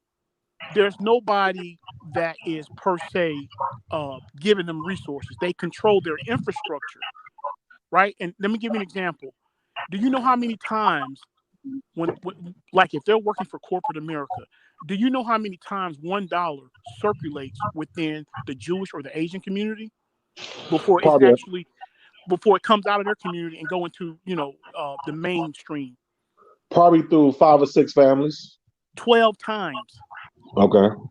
Now, let's say for example, I've seen black beauty supply stores open up, and do you know how many times the dollar circulates within our when I say circulate in our community, I'm talking about those people who provide resources. They do provide resources. It is a psychological thing with us. Do you know how many times the black dollar circulates in our own community? Once. If that. Yeah. Hey, hold on. I am. Is you talking through a speakerphone? Yeah. That's the problem. That wave is keep circulating round and round to where it's bouncing off. So you put on some headphones. That's the best thing to do. All right. I'm gonna see if I switch Yeah. to my earphones. All right. Okay. I'll mute up Okay. until then. All right. That's cool, brother. But I am. I want to finish what he was talking because he brought up some good Go ahead. Go points. ahead. So when we look at resources just we have people that have come into our community that were wholesalers, retailers and I've seen them. I've seen black beauty supply stores. I've seen black salons. I've seen black manicurists, pedicurists. I've seen them not get the business that the Vietnamese were able to get. You understand? Right. We have a mental psychological thing to where we just simply do not and will not support our own. You know what I'm saying? For some reason, we think everyone else's ice is colder Yep. than our own. You know what I'm saying? So it's not, when you look at it, it's not a thing about it's not a thing of us not having resources. There's been too many black entrepreneurs that has come and gone, and they simply went out of business because they couldn't afford to put their product line inside of a Macy's, inside of a Dillard's, or something like that. So they brought it to us as a community, and we never supported it. That's so it's a lot of unlearning that has to be done. You know what I'm saying? As well as to say that we need to do this and whatever like that. That's great, but there is a mental, uh, you know, mindset that also has to be unlearned, and understanding what a power base or a power structure really is. Once you understand what economics really is and how it can control a group of people for generations, Right. you know what I'm saying? It's like then you'll understand. You know what I'm saying? So it's just not so much we don't have resources. I've seen too many black businesses. I've seen black car washes that were waxing, man, in July. I mean, they're out there waxing in the heat. I'm just like, they couldn't stay open though. They couldn't stay. I mean, and the car wash, the detailing was on point. You know what I'm saying? But and so you're talking about spending $65, but if you go to a car wash up the street, they may be charging you like $60. And so in your mind, you think that's enough reason not to support the brother down the street that's hand waxing your car. He's not using a machine. He's really hand waxing your car. You know what I'm saying? Right. And so we say, oh, he's charging $5 more. Da, da, da, da. And we're going to charge. We may have to charge a little bit more to cover our charge because we've probably been charged more in rent, utilities, and everything else. Right. And the higher interest rate on the loan that it took to get the business. So we may have to Right. charge $2 or $3 more. Usually with the car washes, y'all, I'm just gonna be keeping 100. They don't get business loan. Those be them guys like hard earned money, or they might pull a line of credit out, something like that. But trying to get a loan, most of them guys are not able to get that. Now, if you like an automated one, you definitely gonna have to get finance for that because just the whole system itself, you talking about $250,000, Yeah, easily, 150 on a low. easily. So listen to this. Listen to this. So I knew a sister that was from Africa, and she wanted to open a laundromat. And the laundromat, to get all the washers and dryers, she had to have 75K to 150K. Then she had to have a technician, hire a technician that could go in and who was trained to repair the washers and dryers. And I mean, she had really did her homework and everything. And it's like she couldn't get her own. She when she came, she was trying to get the blacks in the surrounding area to support the laundromat. You know what I'm saying? Because laundromats are gold mines. You know what I'm saying? Yeah, When you yeah. The coin business, yeah, definitely.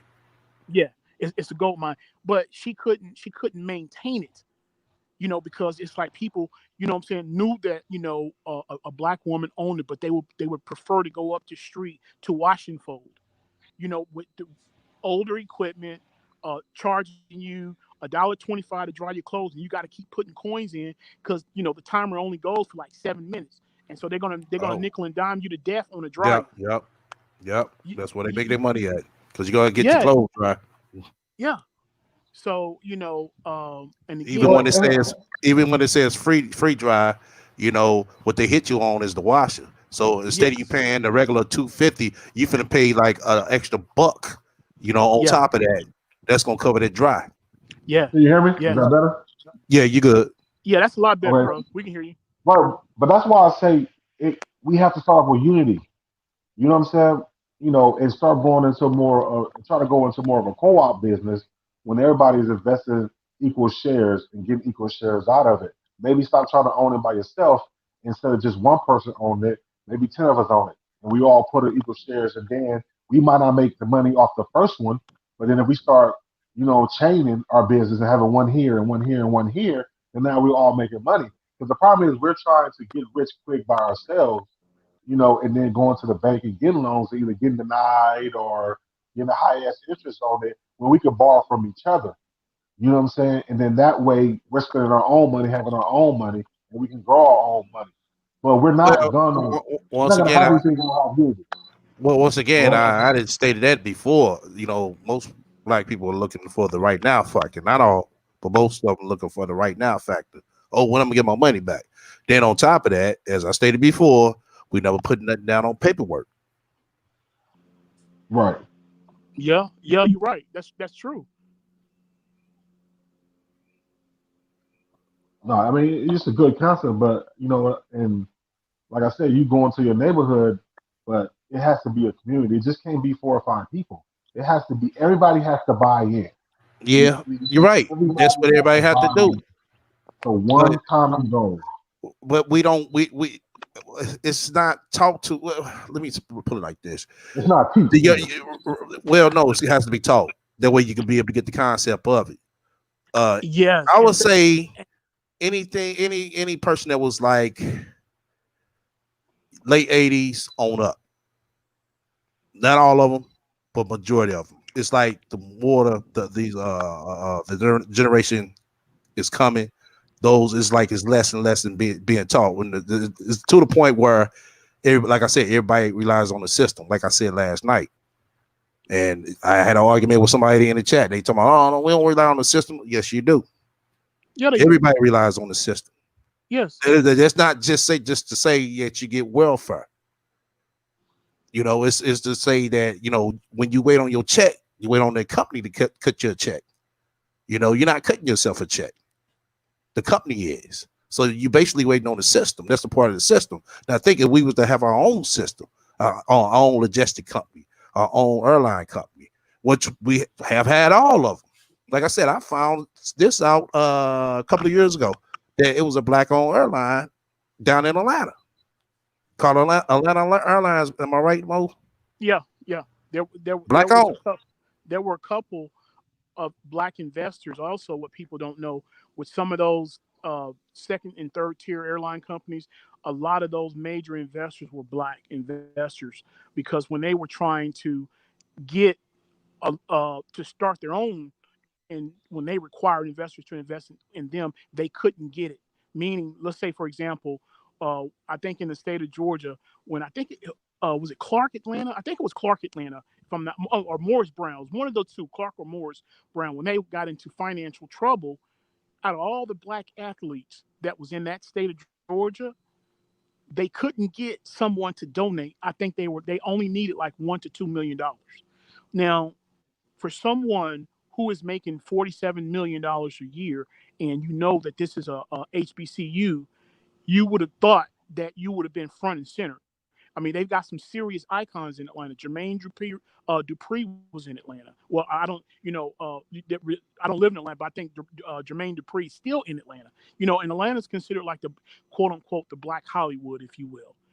So I'm sitting back and I'm watching. I'm just like, why is there no one coming to this HBCU to, because we don't care about each other. We don't want to see Hold on. change. I want to hear what he had to say. Right. Nobody coming to the HBCU for what now?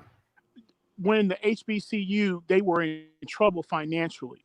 And so what happened was I think they were in the process of losing their accreditation.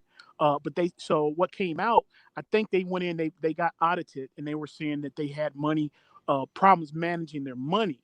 And so when a lot of people heard that, Tyler Perry was in Atlanta, Evander Holyfield was in Atlanta. We had all the Falcon players, even if each person only gave $100,000.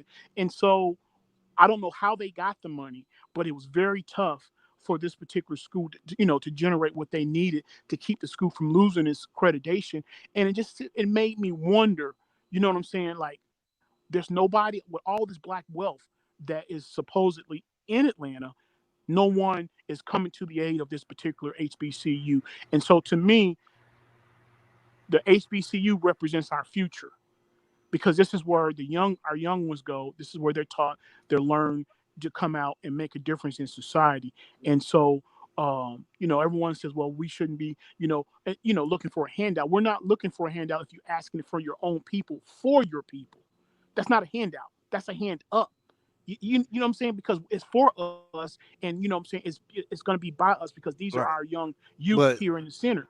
Okay, now to get to what you're saying, then I'm gonna pass the mic to you, IL. To get what you're saying is that them schools became so reliant on the system to where when they was getting the money, it was coming good, but then it started thinning up, and next you know it thinned out. Yeah. They, like I said, the federal monies that were coming in. I think however schools get the money from the federal government, because they all get a certain amount, right, a particular allotment. They got in trouble, and so they lost it, and they were in the process of losing their accreditation. And I just felt like there should have been some type of backup plan to where you don't, like what the point that you were making, the point that I am was making, to where we don't have to rely on our oppressors to sustain us. Exactly. You know what I'm saying? Exactly. I think well, for the accreditation as well. I mean, it's like I said, with the system, we meeting their criteria. We could be able to have our own accreditation to where, if you want to do you want to be an engineer, do all that ourselves. You ask me, get black trainers in there, you know what I'm saying, to get blacks people to come in and certify people, all that. But see, that's the mystery. The mystery is this: we have doctors, we got lawyers, we got politicians, we got athletes, we got every area of people that can go back and teach these people. We have money, you know what I'm saying? We don't really have no land. We got these schools. Right. We What you're not getting and what you're missing, they still all who you just named, all of them are still relying on the system. No, but this is my point. My point is, regardless of whatever, we get our money from the system right now. Right now, we get our money. Every black person get their money from a white person, okay, or the system. You say the system. But now the money that we do have, okay, unless we go move on to our own island and create our own money, but the money we do have in this construct, why are we not moving together? Why are we not building together? Why are we not training what we know, from barbers to hairdressers to whatever? We can make our own hair. Yeah, we can. But like I said, we gotta start. We have to make a movement. Everything you're saying is right, You know what I'm saying? We had this, it's kind of similar, same back and forth debate that they still relying upon the system. We became, like I said, we became dependent upon them. That's what basically what I'm trying to tell you. We became. So what I'm trying to say is how we break that. Where we start from? Where we start at? That's a good question. That's a good question. That is a good question. Go ahead, Mo. Okay, I think that's a great question, and let me start off by saying that when a person conceives of an idea, right, you may see a solution. It's like playing chess. You may see the checkmate in 4 moves, but it may take you close to an hour to get it. So sometimes when you see something, you can see the solution. It doesn't always manifest immediately on the physical realm or on the physical plane. It may take a considerable amount of time before it actually manifests. Let me give you an example.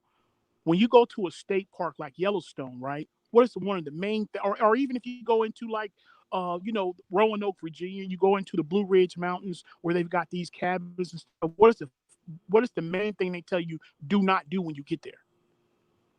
Don't feed the bears. Don't feed the bears.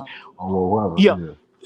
So what happens is when you go to these national reserve parks or like Yellowstone, wherever, and when you start feeding wildlife, you take their independence away and you make them dependent upon you feeding them.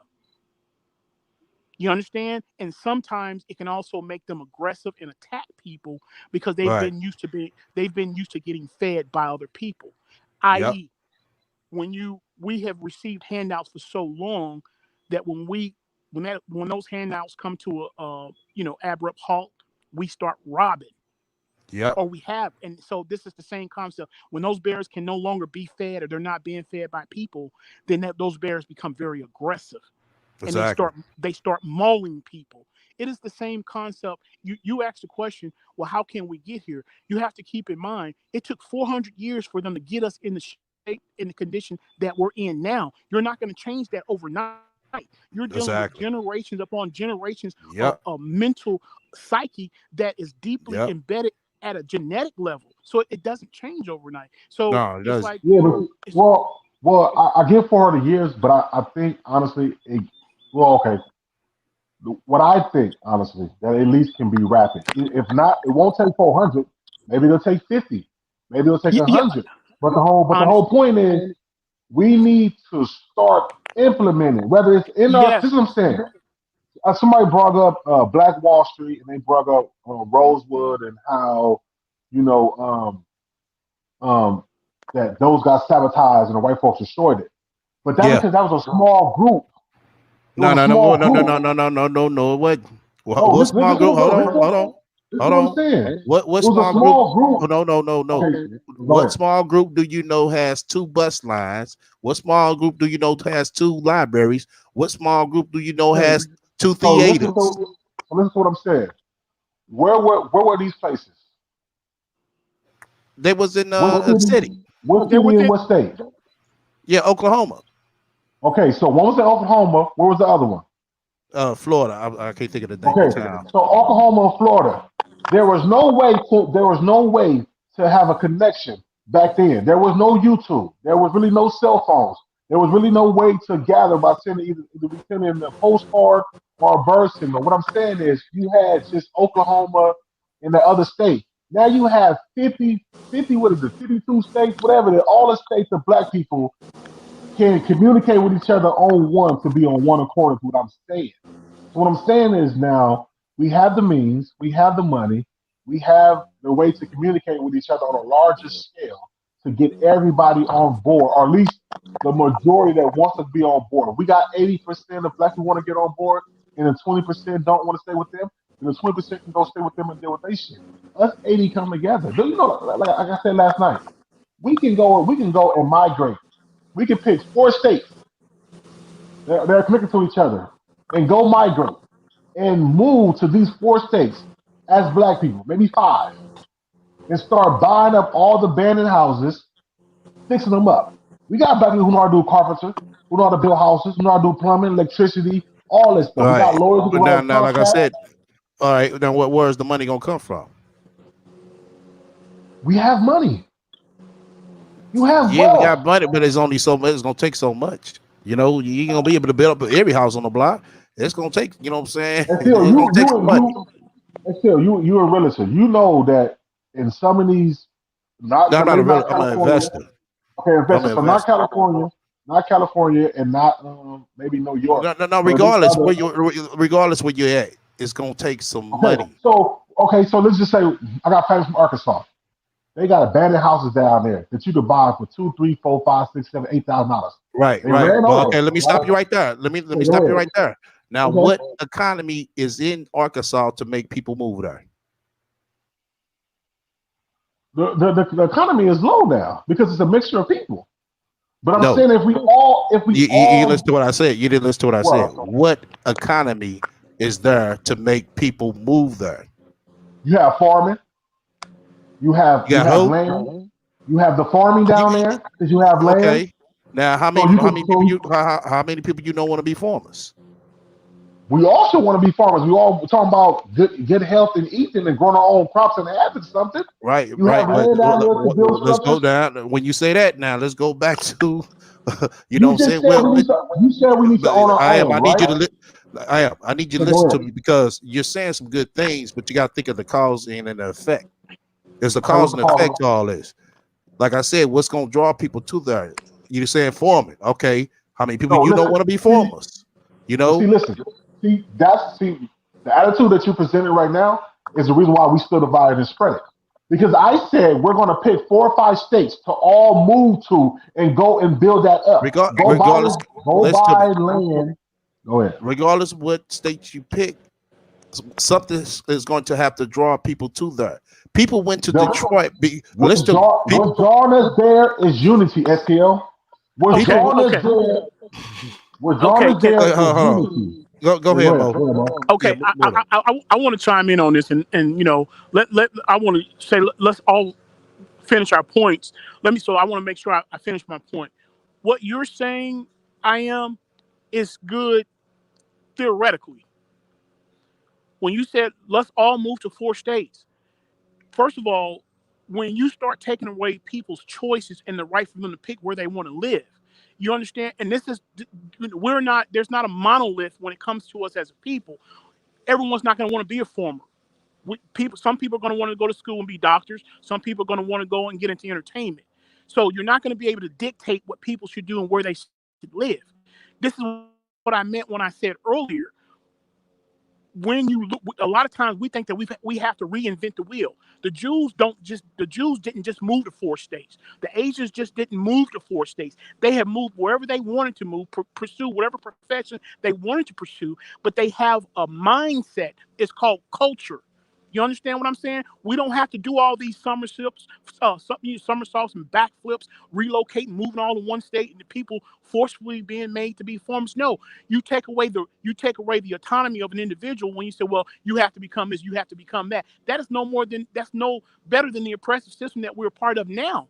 You Right. understand? It's deeper than that. So and this is the point that I was making before, when we start only dealing with theoretical things, the reality of it eludes us. You understand? We can't just say, oh, we're going to just all move to 4 states. That sounds good theoretically. Now tell me realistically, though, what about those black people that are medical doctors, that are neurosurgeons, that have went to school to become a physicist? They're not going to want to move to 4 states and just be like, oh, I'm a farmer now. You understand? Right. So that's not realistic. Listen to what you're saying. Yeah. Tell me what other Okay, country. so Hang so on, hang listen on, to what hang I'm on, saying. hang Okay, on, go hang ahead. on. I promise you, brother. I Okay. mean, you're making some excellent points. I'm going to listen to you, but I'm going to have to challenge you on some of it, because No, what you're no, saying. I get it. Yeah, no, go ahead. Okay, okay. So listen. I understand what you're saying. I understand the intention, but it's not realistic. You can't force unity on someone. Unity comes by way of when we all agree that there is a need for, there's a particular necessity that we need as a group that is not being met by the larger governing body as a whole. This is what the Asians did. This is why when you go, no matter where you go in the United States, there's always a segment called what? Chinatown. You What you understand? just said. Okay, so let me cut in real quick. You Okay, just come on. said that these people moved here, moved there, and they got what they got, right? But Yes. where is Blacktown at? Where's African American Town at? These people have communities. You Okay, have a hang on. community. So let me ask you a question. Okay, You go ahead. said Okay, go ahead. the black town is called West Side, South Side, in every state. That's the black It's town. not, but it's not our town because we don't own it. When you But go to Little listen, Chinatown, they No. own the buildings hold because on. their writing is on the buildings. Okay, I got you. I got what you're saying, brother. But this is what you just asked me. You said, "Where's our part of town?" If I went to Minneapolis, there's a South Side. I promise you, 90% of the occupants there are going to be black. If But they I don't went own to, it. but listen, They don't own it, Mo. oh, They oh, don't. They don't I, own it. They're I, not getting no revenue of it. They're not making no money off of it. They just migrated there. So this is what okay, I'm so saying. okay, And I get go ahead, what you brother. said about independence. See, you can't have independence, but then but then you don't want to get treated. And that's why we have independence to do what we want to do and live what we want to live. And that's why we spread it out. And that's why we're thin. So that's why you get a George. What's the guy? I don't say his name wrong, but that's why you get him where he in the George neighborhood. Soros. No, the black guy that just died. That's why you get him Oh, getting George his Floyd. neck cracked. Right. Because what I'm saying is for us to reset how we are, it might take our generation to make this move to then where we build our infrastructure. We build our plants, we build where we get our stuff from, we build our empires, and then our kids will be the ones that will move out to other areas, other states, and then they can still come and buy from us. They can still buy Okay. from buy black hair from. But what I'm saying, somewhere has to start. The reason why we don't have none of this is because we all separate. You want to live over there where you are and then do the things in your area. But then how you could be helping somebody else who's in another state somewhere else? That's the problem. We all spread it out with the mindset of I'm gonna do me, I'm gonna do me, I'm gonna do me. But these people, these other races, nationalities that come over here, they migrate first from another country. So when they come here, they establish themselves and they go back and buy from their own country because they ain't got to buy from America and then get it dirt cheap and then sell in these communities. And then what they do? Then they No, go and move hold up. What you saying is somewhat true, but not all the way true. I get what you're saying. But with the health, I mean not the health, the haircuts, yes, they corner the market and that's part of the trade to where they was Okay, able to corner them. I said right. what you're saying is somewhat true, Okay, but but now, it okay, only so let me go to Hispanics. The Hispanics. I huh? live in California. Now, let me go to Hispanics.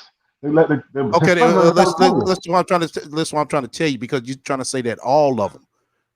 Okay, The Indians, majority of them. hold up. The Arabs and the Indians, they don't go back to their country and get liquor. They buy from the liquor distributor in the area that they're in.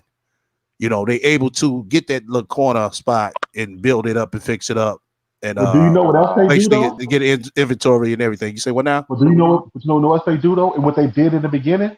They will send their American money back to their country where it's more majority of the time, then buy the stuff to their country and then send it back No, out no, here no, no, cheap. no, no. That's not. Yes, Well, you say it's yes, more.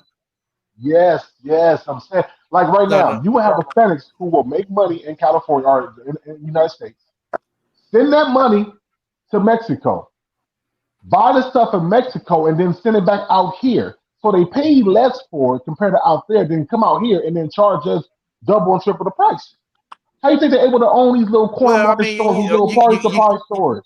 you But got to okay, make a so profit. But let's get back to the my point is, economical what do structure. we have? What is our economical structure? Our economical structure is it's fractured, bro. I mean, this Right. like I said, So we the don't have system. one. Not So when I say you let's said what? all come together and create, I said right, we don't have one. So when I say let's all come together and create one, then Mo want to tell me I'm taking away our independence. No. What I'm telling you is what you're saying is not realistic, and you can't show me a No. platform. It can be. Hang on. It can be realistic if your Let, mindset is that. I, no. Okay, go ahead. Let me finish. Let me finish what I'm saying. This is the Okay. problem that this is the problem that I'm having. What you're saying. Again, there's two things. There's theoretical and there's practical. There's practical, right? Out of the two most prosperous groups in America, well, I don't want to count out the Arabs. The Arabs make a lot of money too. Okay, they come over here and they'll lock down these gas stations with the people from India like nobody's business. You understand? Mm-hmm. So my point that I'm making is what you're saying. In theory, it sounds good, but when you look at Jews, let's say you made a comment earlier. and I'm not, I don't want to come across as being racist or anything like that, or stereotyping anybody. But let's say, for example, the Jews that are in the medical field, right, or the Jews that are the lawyers that work as lawyers. We all know that most people that have money, they say, well, the best lawyers, they will always tell you, are Jews. And from what I've found out, to my experience, I've had some great black lawyers, but some of the Jews, some of the higher paid, more higher powered, and more skillful lawyers just happen to be Jews. You said that whatever they are prospering in, they own. It's not true. They're attorneys. They don't, what they have is they have a craft. They have a skill. The point that I'm making is, if I ask you a question, this is the question. What you say? Okay, it's about unity. That's still not telling me what we need to do. What binds the people together? When we say that, oh well, we need the book to be together. Okay, what binds a people is my question to you now. Let's really go in and pull this thing apart. You said that is in unity. Tell me what binds Asians, what binds Mexicans, what binds Jews, what binds them together. So let me say this. Okay, so you brought up the lawyers and you brought up them. So that point is this: most Hispanics, if they got lawyers, they go to a Hispanic lawyer to represent them. You just said you'd rather go to a Jewish lawyer because that's it's a not lot what I better than just a black said. lawyer. No. Excuse me. That's not. See, this is my point. That's not what I just said. I said that What did you say? I said that I've had black lawyers, and I've also had some outstanding Jewish lawyers. You didn't hear me say that I prefer. Okay, but I'm saying, but was you just given a Jewish lawyer, or you went and retained him? No, I was referred by a black female real estate lawyer to a Jewish lawyer because but hang on, still, let me answer if you wanted a black, you gotta let me answer your question, brother. I promise you, brother, I'm gonna listen to you. Okay, so I went to a black female attorney for something. She told me that it was beyond her, her skill set of what was involved. That she referred me to a specialist, a black female lawyer. She referred me to who was known as the top in the field. It was a Jewish man, and a sister referred me to it. And you can't dismiss when a group of people are known for a particular skill set because of whatever we're experiencing as a people. She referred me, so I took her referral and I went to where. And guess what? She was correct. He got the job done. He got the job done. He got done. Yeah. Hold on. That's one thing. That's why you got to listen to what he's saying. I picked it up myself. He went to the. Hold on. Just listen to what I'm saying. We got time. There ain't number 3 of us. And I promise you, I'm gonna stay and listen to you, brother. I ain't going nowhere. Right. The thing of it is, you got different types of lawyers. So that particular field, that particular problem field, whatever he had going on, she wasn't as skilled as she knew this guy could get it done. Yeah, he had to go to another race, but he's looking to get the job done. And that's the same thing that we need in our community. You just talking about somebody just say they're a lawyer. Okay, what type of lawyer are you? Well, what are your skills? You're skilled in criminal, corporate, real estate, shit, what? Okay, so because I'm gonna tell you right now, it's not too many black real estate lawyers. I know. Okay, so it's a lot of criminal, I know, and it's a small few corporate I've seen. And that's where my point is. So you guys are answering. I should be quiet because you guys are answering my question, or you're answering my question for me. So my thing is this: if we talking about how do we push us forward, and what I'm saying is those other races ain't gonna spend their money with us because, like you said, they're the best at that avenue in that field, and we're not. And Mo, you brought up the theory of how much black dollar circulates all there. The black dollar ain't gonna come out because they're not gonna come to us to be one of their lawyers because they got them all. They got majority of them in.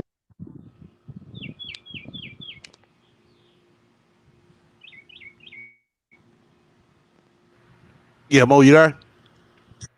Yeah, I'm still here. Or what happened to I am? Yeah, he's still here. Oh, can he? Because I can't hear him. Okay. I thought he was asking a question. Okay. Yeah. So I'm saying, so these other races predominantly try to stick with their own kind before they go out. but we have to go out for everything. For everything, we have to go. We have to Yeah, go we out. have to go out. But like I said, once Right, again, let me finish. I am. Let me finish. What you? I know, let you finish, but Let me because hold on, because the thing of you're not getting, you have to look at how times and how the system that played a part on us, man. They listen played to a what. real Listen, good you number on keep us. You saying you listen, but keep I saying mean, that, but you keep listen. We supposed to be talking about coming up with ideas to figure out how we don't have to go use them. That's where my mindset is at. Y'all mindset is stuck on now where we are right now. No, My no, brother. mindset is well, that's what it seems like. Because my mindset is on what are the steps? What are the things that we need to do to be better and be looked at better and have more? Like Lyrical Parker said, I'm trying to do a Marcus Garvey and go back to Africa. No, the problem is I'm not talking about to Africa. If anything, I'm trying to do it here. But see, that's the same mindset of people of why we are split apart, why we are not separate, and why we don't give a damn about each other, why we don't patronize each other, why we don't have nothing together. Okay, So what all right, I'm bro. saying is, if we're trying to have, if we I'm gonna say this and I'll be quiet. If we're trying to fix our brokenness, where are we starting at? Oh, okay. Now, SEL, can I answer it first before you answer SEL? go ahead, go ahead. Okay. I am, like I said, I've listened to you and I understand what you're saying. What I'm telling you is that when my question to you is, I'm like, what binds the people? What will bind us? You understand what I'm saying? Theories, all this theoretical stuff, it sounds great. When it comes time to hit the ground, watch what happens to us, what has happened to us repeatedly. Give you an example. I went to the original first Million Man March that Farrakhan had. I think it was in like 91. It was in the 90s. I went to No, the very 95. 95. I went to the very first one. And when I was there on that line, man, it was nothing like it. The feeling that I felt there, because it was like I never seen that many brothers in one place. Everybody was peaceful. Everybody was there looking for a solution, looking for a plan. When we left there, it was like a implementation of things for us to implement in our communities, and things that should have changed by the time we had came together for the next Million Man March a couple of years later. Instead, what happened was when we went back to our communities, the murder rates continued to soar. A lot of different things continue as they were prior to the Million Man March, and in fact had exceeded certain thresholds after the Million Man March. Yep. My point Let to you is, me pick it back off of you right quick, Mo. Because now okay, that you say that, I'm gonna say something.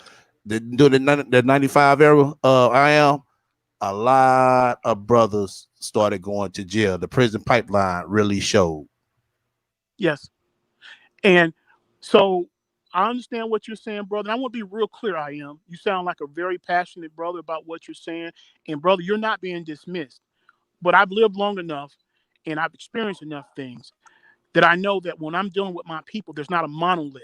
And not even my people. You're not going to be able to live in a world that's non-realistic, where you get to tell people what they should do to make something work, because that may not be their goal, their dream. And if they don't go along with what you're saying, then it's got to be, oh, well, see, you're not for our people. That's nonsense, because no other group on the planet has implemented, or has it been required for them to be successful. I asked you a question about what binds the people. You didn't give me an answer, so let me answer it for you. What binds the people is a knowledge of how you have been captured. When I say captured, I'm not talking about physically. How have you been dominated? You've been dominated economically, and you don't understand the way power is actually built and maintained from generation to Right. generation. It's none of this emotional stuff. You have to understand what power really is. Then you have to control the actual structures itself, the infrastructures itself. The Right. Jews understand it. The Asians understand it. They're not telling their people, well, we got to go move over here. We got to go move. They're not telling their people. I know Chinese people that's never stepped foot in China and don't want to go. You Right. understand? But they understand. They understand the power But of Mo, economics. you don't. Hang on, Mo, you hang on, don't. brother. Hang on, Okay, go ahead. hang on, brother. Okay. And Okay, no again, problem. brother, Okay. I want hang on. I want to make sure I'm being real clear, brother. We're not attacking you. No. I'll feel that way. No, we have a discussion. No. I'll feel that way. Oh, okay. So, but I want to point out, our people, the only thing we want to bring to the table is emotionalism. If I ask you how we're going to when I ask you how we're going to implement this, I guarantee you can't come up with a plan, because when I hear you start talking like this, telling me where I should move, uproot my family to move to the 4 states you think I should use, that shit sounds crazy, man. You understand? I know enough about economics. That's not how you build power. We don't have to be, because this is how you destroy. When you become a target when you become consolidated in one area. But when you're spread out and mixed in amongst the population as we are now, it's harder to uproot you. When you know what I'm saying? So it's like, go ahead, bro. Go ahead. Okay, so you said that those people didn't, or so when you said those people didn't come together to go somewhere to build, but didn't they all leave where they came from to come to America? Didn't they all migrate here? So they wait. So so whoever those people, whoever that many was, whether it was 20, 30, 50, or whatever it is, 10, they all chose, let's migrate from, the Jewish people chose to migrate from there and come to America. Okay? But America is not like what you're saying. Right. No, wait. Listen, wait. We talking about in today's time. We don't have no other country to go migrate. But what I'm saying is, it was one person that said, you know what? We've been maxes. We've been slaughtered here. Okay? Hitler is ruining it. Hitler is killing us. So let's all hide in some boats or whatever, and let's all go migrate to America. And I guarantee you, there were some that said, no, I'm not leaving my home country. I'm not leaving my family. I'm not doing this. I'm not going over there. When Hispanics came over here, crossed to whatever, when the Cubans, when the Dominicans hopped on those boats, I'm pretty sure there was some that said, no, I'm not going to do it. I'm not going to get on that boat. I only know if I'm going to make it to the lady in the statue. So that's my whole idea of saying when you move into different states. Because I could say move to different countries, like you said, Marvin Gaye wants to go to Africa. Now, all I'm saying is that my first initial statement was, do black people really want change? Are we really sick and tired of being sick and tired of being sick and tired of being treated this way? So all I'm saying is, my answer to your question, if you remember, I said we do until we learn that it requires work. Let me address the comment that you're making. Those people that you're talking about that migrated here, they had a choice. What you just said, you're taking away the choice when you say that, well, let's move to the four. When you take away people's choices, it's no more different. Let me pick it back off you right quick, Mo. The reason why I pick it back off of you, because you see some very important things, and I like to add some things in to where he will understand. I ain't gonna say understand, but he'll see the clear picture. Basically, what Mo just said right there, and sparked the light bulb in my head. He said the people that migrate here. First off, think about most of the ones that migrate here, the Ethiopians, the Chinese, the whatever, Arabs, all of them that come over here, they all are vetted to make sure they're going to uphold the system of white supremacy. That is a fact. Man, you keep talking about white supremacy, and you keep talking about this. And Mo said that I said we're going to move here. What I said was, let's come together. And, I know what we said. I'm just trying to make a statement to let you understand, because you said that people bringing people over here. But you keep talking about white supremacy, that we gave y'all this for y'all to conform white supremacy. But what I'm saying is this. Mo said that I told him we have to know. What I said was, let's come together and pick 4 or 5 states and move all together too. That's just like them people saying, let's move, because when them people left their country and came to America, they pretty much all came to the same area. And once they got established, then they started spreading out. That's why I said, hold on. So pick up on something you just said. Let me pick up back off something you said. You said they pretty much moved to the same area, right? Yes. Okay. They moved to a same area because they got other people there, and they are told not to mess with us. You're only to do business with us. That's why I keep on telling you. That's why I'm not keep on Listen, telling you. okay, But that's why I just so told that you. so That's that why. makes That's why. what you just said makes my case even stronger. This is my point. We're outnumbered. We're outnumbered by everyone. Okay, No, we're not we don't outnumbered. We're not like outnumbered. No, we're we not are outnumbered. outnumbered. Okay, No, we're so not outnumbered. if you said that every other nationality and race that came over here got told to don't mess with us and that they gonna get the backing by the white or whoever the powers to be is, and it's just us. Okay, then what do we do when we all spread it? We all spread it here, there, and there, and there. All I'm saying is you come up with an idea and everybody else can enhance it. If you think that whatever might I enhance it more, enhance it is. But my problem is, all I'm saying is, where do we start instead of saying, "Oh, I'm fine where I'm at here, doing what I'm doing." okay. I'm a Now, brain surgeon, so I'm good living where I live at up the hill, and while y'all down there dealing with that, because I'm up here in my gated community, and I ain't got to worry about it. You see what I'm saying? okay. What I'm saying is Yeah, where we start at. now that right there, brother, I can work with. You understand? Because I don't feel like you're like some stranger that I don't know is trying to present me with a presentation, and then right after the presentation, giving me an ultimatum what I need to do with me and my family. You understand? Most people are going to push against that. You understand? So what you're saying. Listen, it makes sense what you're saying. You're saying, where do we start? My starting point is, before you can do anything, you have to understand how war has been waged on you, so that you can counter it properly, not making random moves that you don't understand. You understand what I'm saying? This is Exactly. what Right, I right. mean.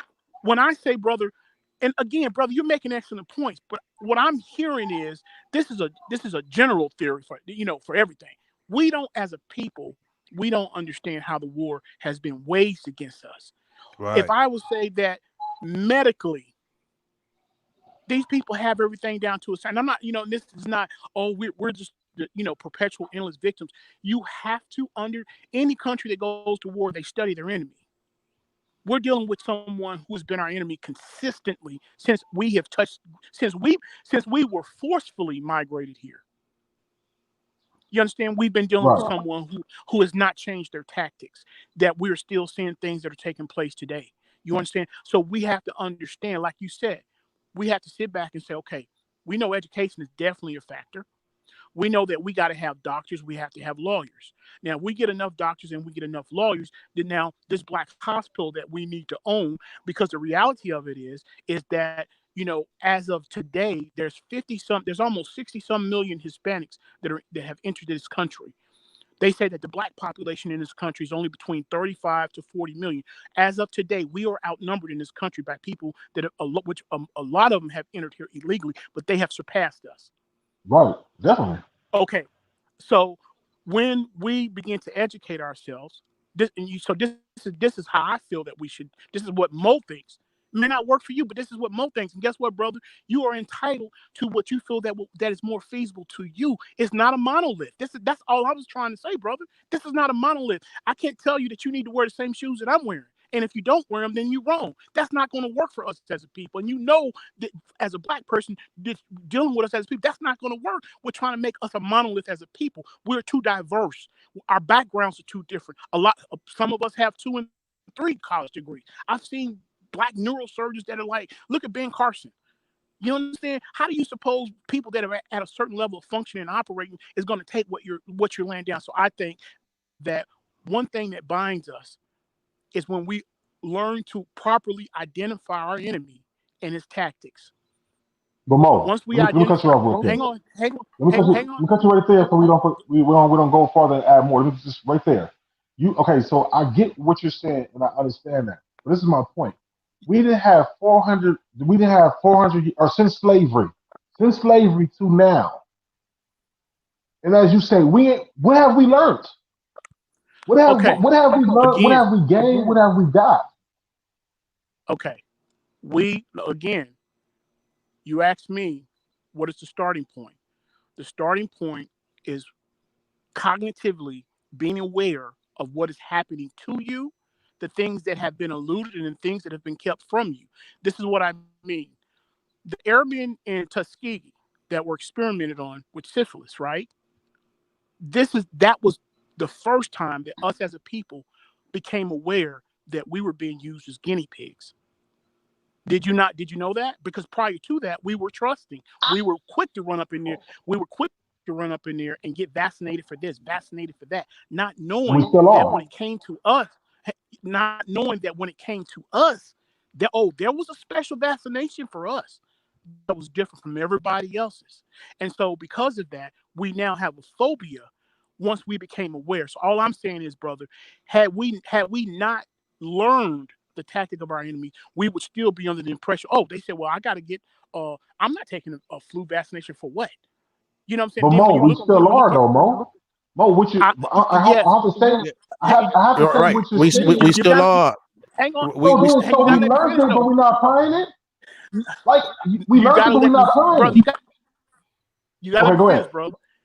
Okay, go ahead. The point that I was making, as a result of us learning what they were doing, a lot of us to this day, you said some of us still will take vaccinations.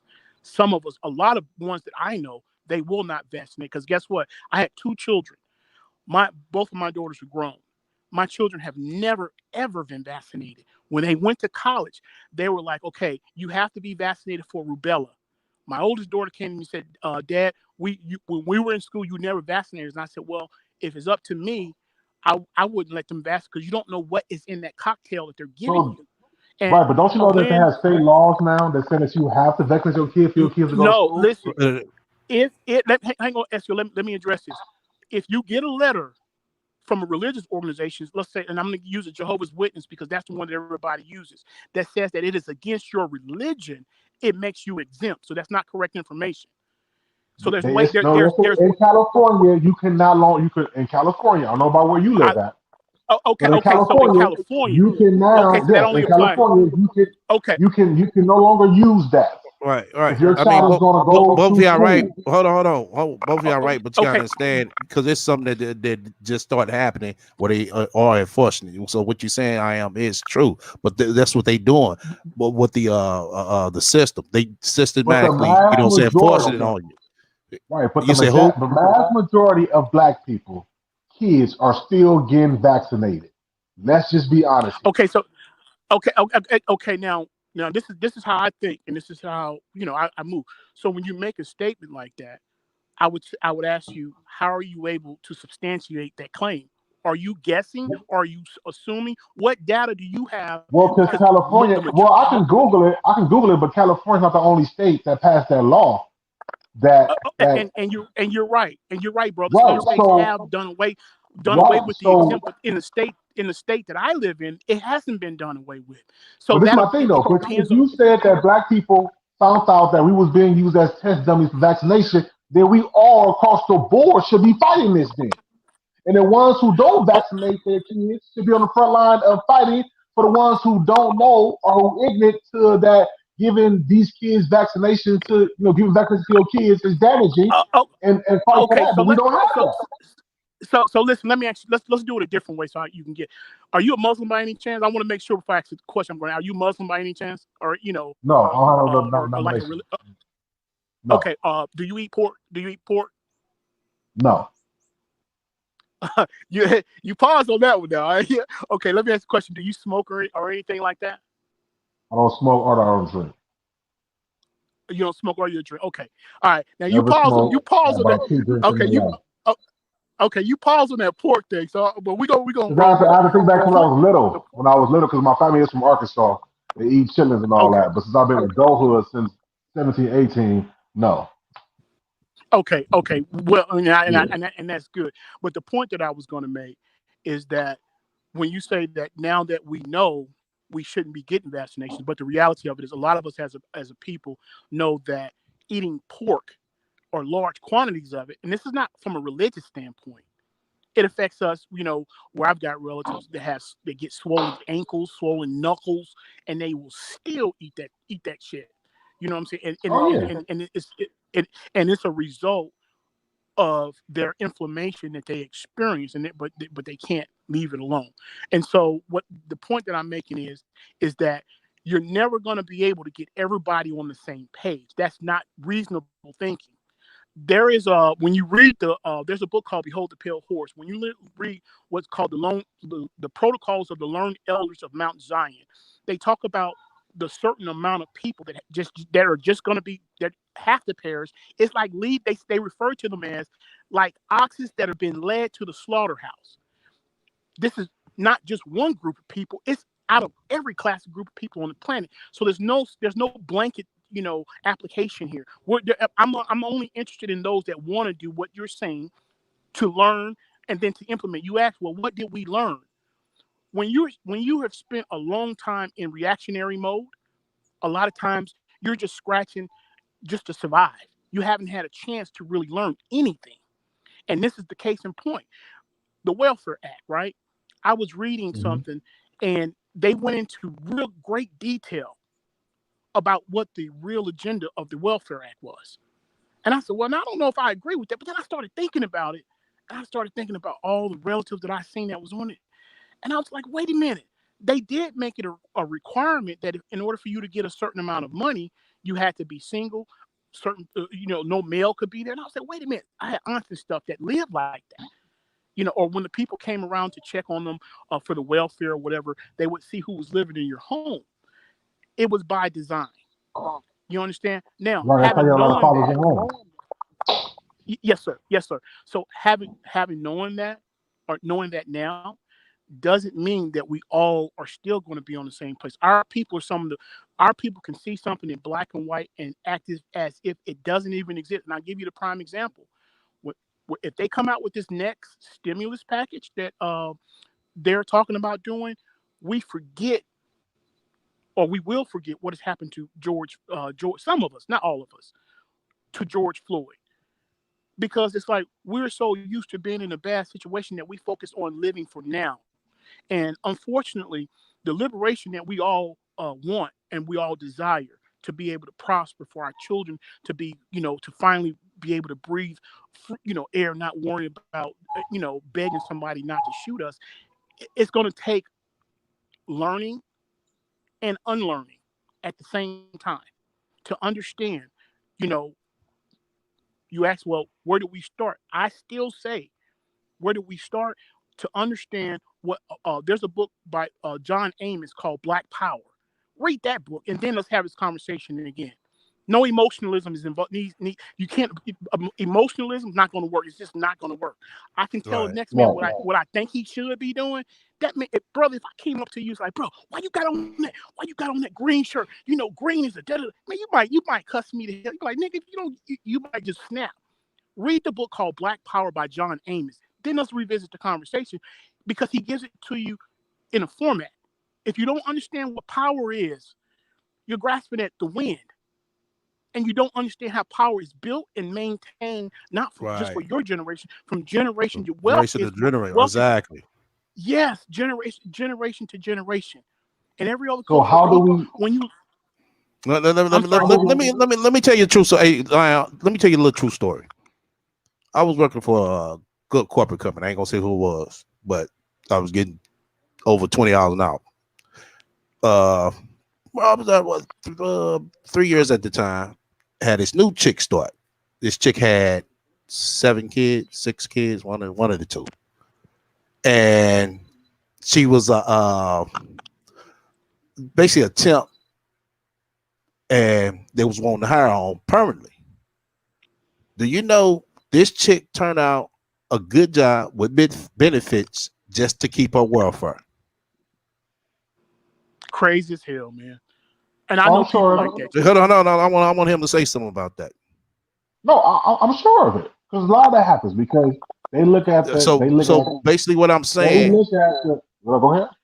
But basically, what I'm saying, she was so used to getting a handout is that she wants to keep remaining getting the handout. Okay, so it's gonna be a hard mindset for her to change. Okay, it's a hard mindset. I get all that. I hear what you and Mo. I wasn't saying that we have to do this.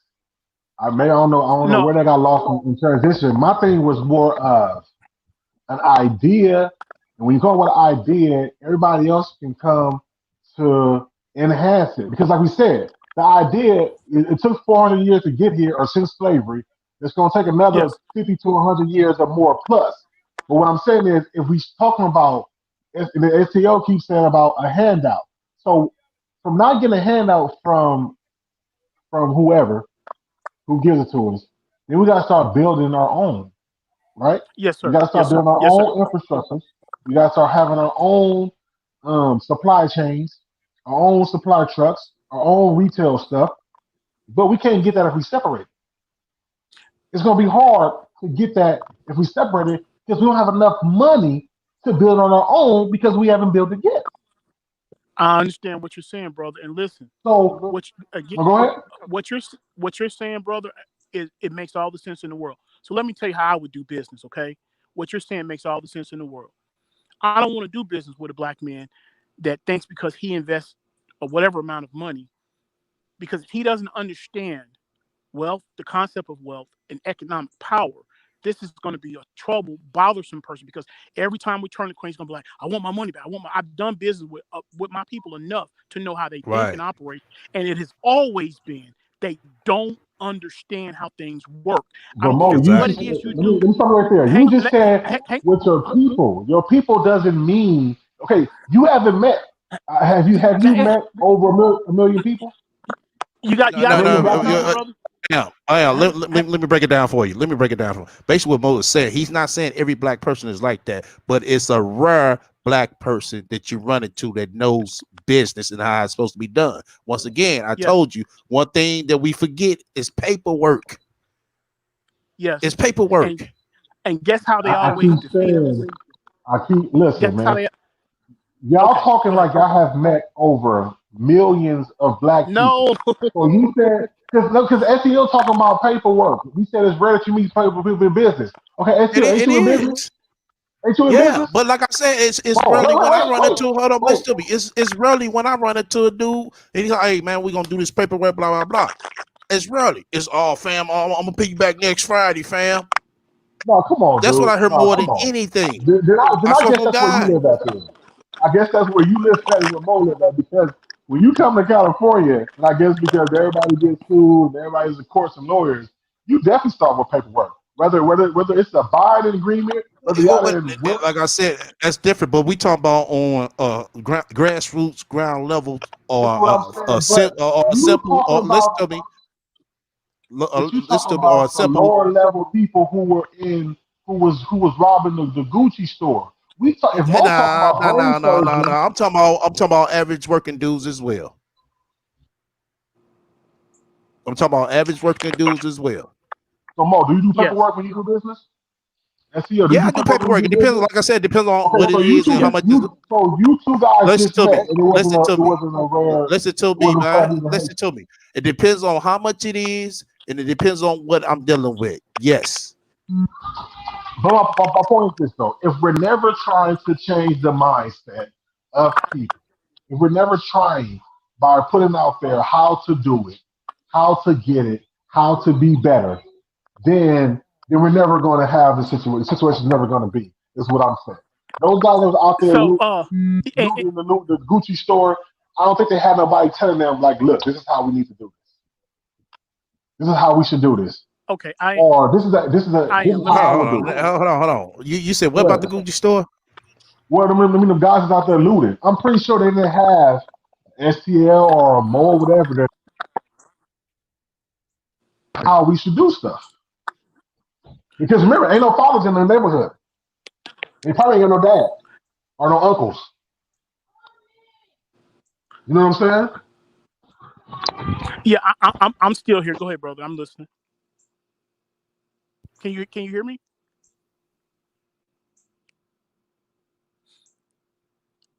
I am. Can you hear me, STL? Are you guys still there? Can y'all hear me? Yeah, I can hear you, STL. Can you hear me? Yeah, I can hear you. Okay. I wanted to talk with Hold on. Oh, you beat yourself up? I am. Can you hear me? Yeah. you're Okay. borging a little bit. Okay. I guess he had to mute himself up. Okay. Go ahead, Okay, so Mo. okay, yeah, I'm gonna say this, brother. Then I'm gonna go ahead on and wrap it up. I think what the brother is saying, I understand it, but I think sometimes experience and exposure is the difference. I know that if I want, let's say for example, right, if I want to bake a cake, and if I've never done it before, will I go into the store and just start picking up stuff without reading the back of the box to find out what ingredients is needed, how to make it, how long to cook it? Even when it comes to, something as simple as baking a cake, you're going to learn the instructions on how to do it properly. All I'm saying is, from what I've experienced, he asked a question, have you met a million people?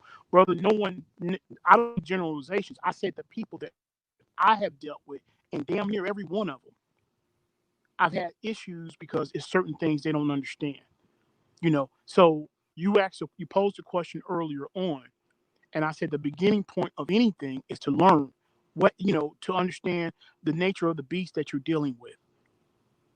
And understand how systematically, so because there's no, one bullet or one pill resolves everything, because there's different levels, there's different tactics that has been applied, and so we need to understand. Okay, we're talking about this. Give an example. Can you still hear me, STL? Yeah, you good. He had jumped off, Okay, but you so good. okay, let me make this point, then I'm gonna go ahead and leave. In the 1980s, there was a country that had waged war on the United States. But when I say waged war, it was man war. Japan had came to the United States and they waged war on the United States. But guess how they did it? It was called a real estate war. They came to the United States and they were buying up property like crazy. When it was found out of how much land that they had acquired in the country, the U.S. immediately put a halt to it. That's a form of warfare. You understand? And so, Right. again, you can Google. This is information that you can Google. I Yeah, think a lot I of times remember hearing about that. I remember hearing yeah, about that. and yeah, they came to the United States and waged real estate war. They was buying up property in the hoods, west side, east side, south side, north, anywhere they was in it was the president. Once they found out what they were doing, they halted. They could no longer buy property in the US. And in fact, they were issued refunds on all the properties that they had acquired because they were owning half the damn country. So that's like infiltration. When we have been infiltrated for so long that we don't know, which way to go, what to do, when to do, how to do, and that's all I Exactly. was saying. Nothing. I think No, I that's a am. good case in point what you just said. I mean, because they think, like I said, when you say war, it got to be, shots fired from this side to that side. No, war gonna come in all types of ways, with your enemy. Like you said, we've been hit so many ways. It's like every time, every time we accept them in or let them come in, there it goes. For instance, just like the hip hop game, Yes. just like the hip hop game. We always count on a record deal. You can make your own record deal. Yeah. Yeah. I think what you're saying makes a lot of sense, and I just wanted to let the brother know I agree with what he's saying, but it's more required than just making. Like I said, sometimes I'm just going to use the. Oftentimes we hear the cliche, "This is chess, not checkers." Even when Right, you're playing chess, even I remember the movie Bobby Fischer. This is what he was told by the grandmaster. He said, "See the move, don't move until you can see it." The combinations of what goes through your mind to see the end result, and until you can see the end on how to do, when to do, how all the variations and the possibilities, because you're gonna meet unseen obstacles and opposition. You just can't just randomly just, oh, well, let's do this, let's do that. No, that doesn't make any sense. A lot of people will perish with that kind of leadership leading them. And this is the thing about it. A lot of our people are not going to be leaders. Some of them are just going to be like, the laymen that are following a blueprint or a plan. But in that movie, Bobby Fischer was told, he said, don't, and his man, the grandma said, he said, don't move until you can, he said, work it out in your mind. He said, see the end from the beginning. right, Understand, okay, it's going to take me 4 moves. The 4 moves that you've calculated that you can see, though, but it took you 2 hours to get that. And so again, kind of like what they say, a lot of times when we visually or mentally conceive an idea, we can see how it starts and how it ends. But when it comes time to it manifesting on the physical realm, it may be 10 to 20 years though before it comes to until it comes to fruition. And so when you're in an emotional state, you want immediate release, immediate gratification, and that's not reality. It's just not reality. Somebody's daughter can say, well, I want to be an RN. Well, it takes 4 years. If you get a bachelor's in an RN, and some states have where you can become an RN with a 2-year degree. So it's all everything that he said makes sense, but it's all relative to where we're at. Exactly. You know what I'm saying? That's what I was trying to tell him last night. That's what I was trying to tell him last night. I was like, all that, saying sound good and dandy, but it's going to take some work, some straight groundwork. We got to take the shovels and start digging. It ain't like we can come up to this and just start, it's turnkey. No. Yeah. And so I'm going to say this last thing, then I'm going to leave STL. So we already said that a war that was waged on the United States was a real estate war. And the United States identified that it was Japan that waged on us. But let's look at the war that originally happened with Saddam Hussein in Iraq.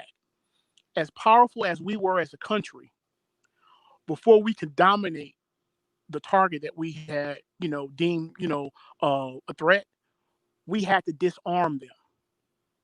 And they did that through an air campaign first. They flew over them and just bombed the hell out of them. And once they destroyed all their frontline resistance and everything like that, then the ground forces moved in. But what if they had did that in reverse? It would have been bad, because what they found out is that they had different chemicals. I think they had mustard gas. They had mustard gas that was waiting for the American soldiers to come in on foot. And so a lot of the strange illnesses of a lot of the vets that were coming back, they said, well, it was speculation that from the bombing campaigns, it, erupted a lot of the, the stockpiles of the mustard gas. And then on top of that, had it been hand to hand, they said that the Iraqi soldiers outnumbered the U.S., but the U.S. was a superior force, and they said, well, we're just going to bomb. And so they carpet bombed. Then they rolled the tanks in. And so that was strategic. That was masterful. When you're waging war on anybody, it's done in phases. It's not just all of a sudden one or a blanket application. It's never going to work that way. That's all I was saying. And brother, you made some great points. You know what I'm saying? And it's definitely left me with something to think about. And STL, thank you for having the panel today and allowing me to come on, bro. You're doing some good stuff. You too, bro. Great conversation. I mean, I'm definitely learning from you guys, and don't get me wrong. I'm taking heed and I'm understanding. It's just that hey, if you don't have no pushback, then you won't have no way to come up with an actual solution. You know what I'm saying? So yes, sir. Iron sharpens iron. Definitely. You know what I'm saying? And like I said, there's a book by John Amos, brother. And I like to, I'm not the smartest person, but I do read. Because when I don't understand something, I always try to learn about it, so I don't, mess my life up. So there's a book already by on John Amazon Amos. looking it up right now. Okay. Enough said, brother. Enough said. Definitely. Appreciate for that though. Yes, sir. Y'all brothers have a good day, man. Good conversation. All right. I am FTL. You too. Right. You got any last words? I am about to shut it down. Shout out to my playback watchers and my shadow watchers as well. Yeah, I know this is an odd time. I know this is an odd time, but everybody else gonna find out. I didn't send out an email blast either, so but it's all good. I just feel that at the end of the day we got to do something drastically to change. And it won't be trying to pick up guns or whatever to fight back against them. We're gonna have to start outsmarting them, outmaneuvering them, and maybe even using some of their tactics. You know what I'm saying? And I still feel that unity is the only way that we're going to dethrone them or beat them. Being separate, being independent, in whatever form it is. Even if we unity in our own cities and areas, we still have to find a way to communicate with each other, to be on one accord, to try to do something that's going to change our outlook, our path in life for even our kids. Because our lives in the next 10 to 15 years, it ain't going to change. The next 50 years. We talking about the next 100 years, 100, 200 years. are blacks still going to be treated the way they are now? Because white kids are raised up to be racist, and black kids are raised up to serve them. You know what I'm saying? To be their servant, to work for them instead of working for ourselves and having them work for us. And I'll leave it at that. Okay. All right. I think that's just about all. Like I said, I appreciate everybody coming up, Mo and I am. Like I said, we're gonna shut that. We're gonna be on for tomorrow. We're gonna be on the regular time. Like I said, it's makeup for Friday. Everything else gonna still be in motion as well. We're going through this ordeal. We're going through. So we just, like I said, enlighten everybody.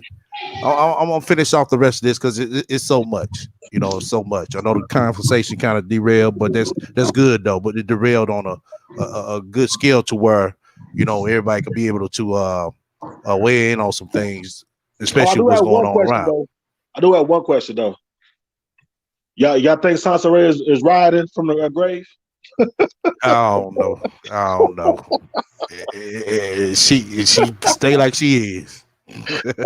She can stay like she is. I bet you she wish she was a YouTube. She wasn't dead, so she can commentate on all this shit. I bet. She ain't got the heart to be out there. Come on now.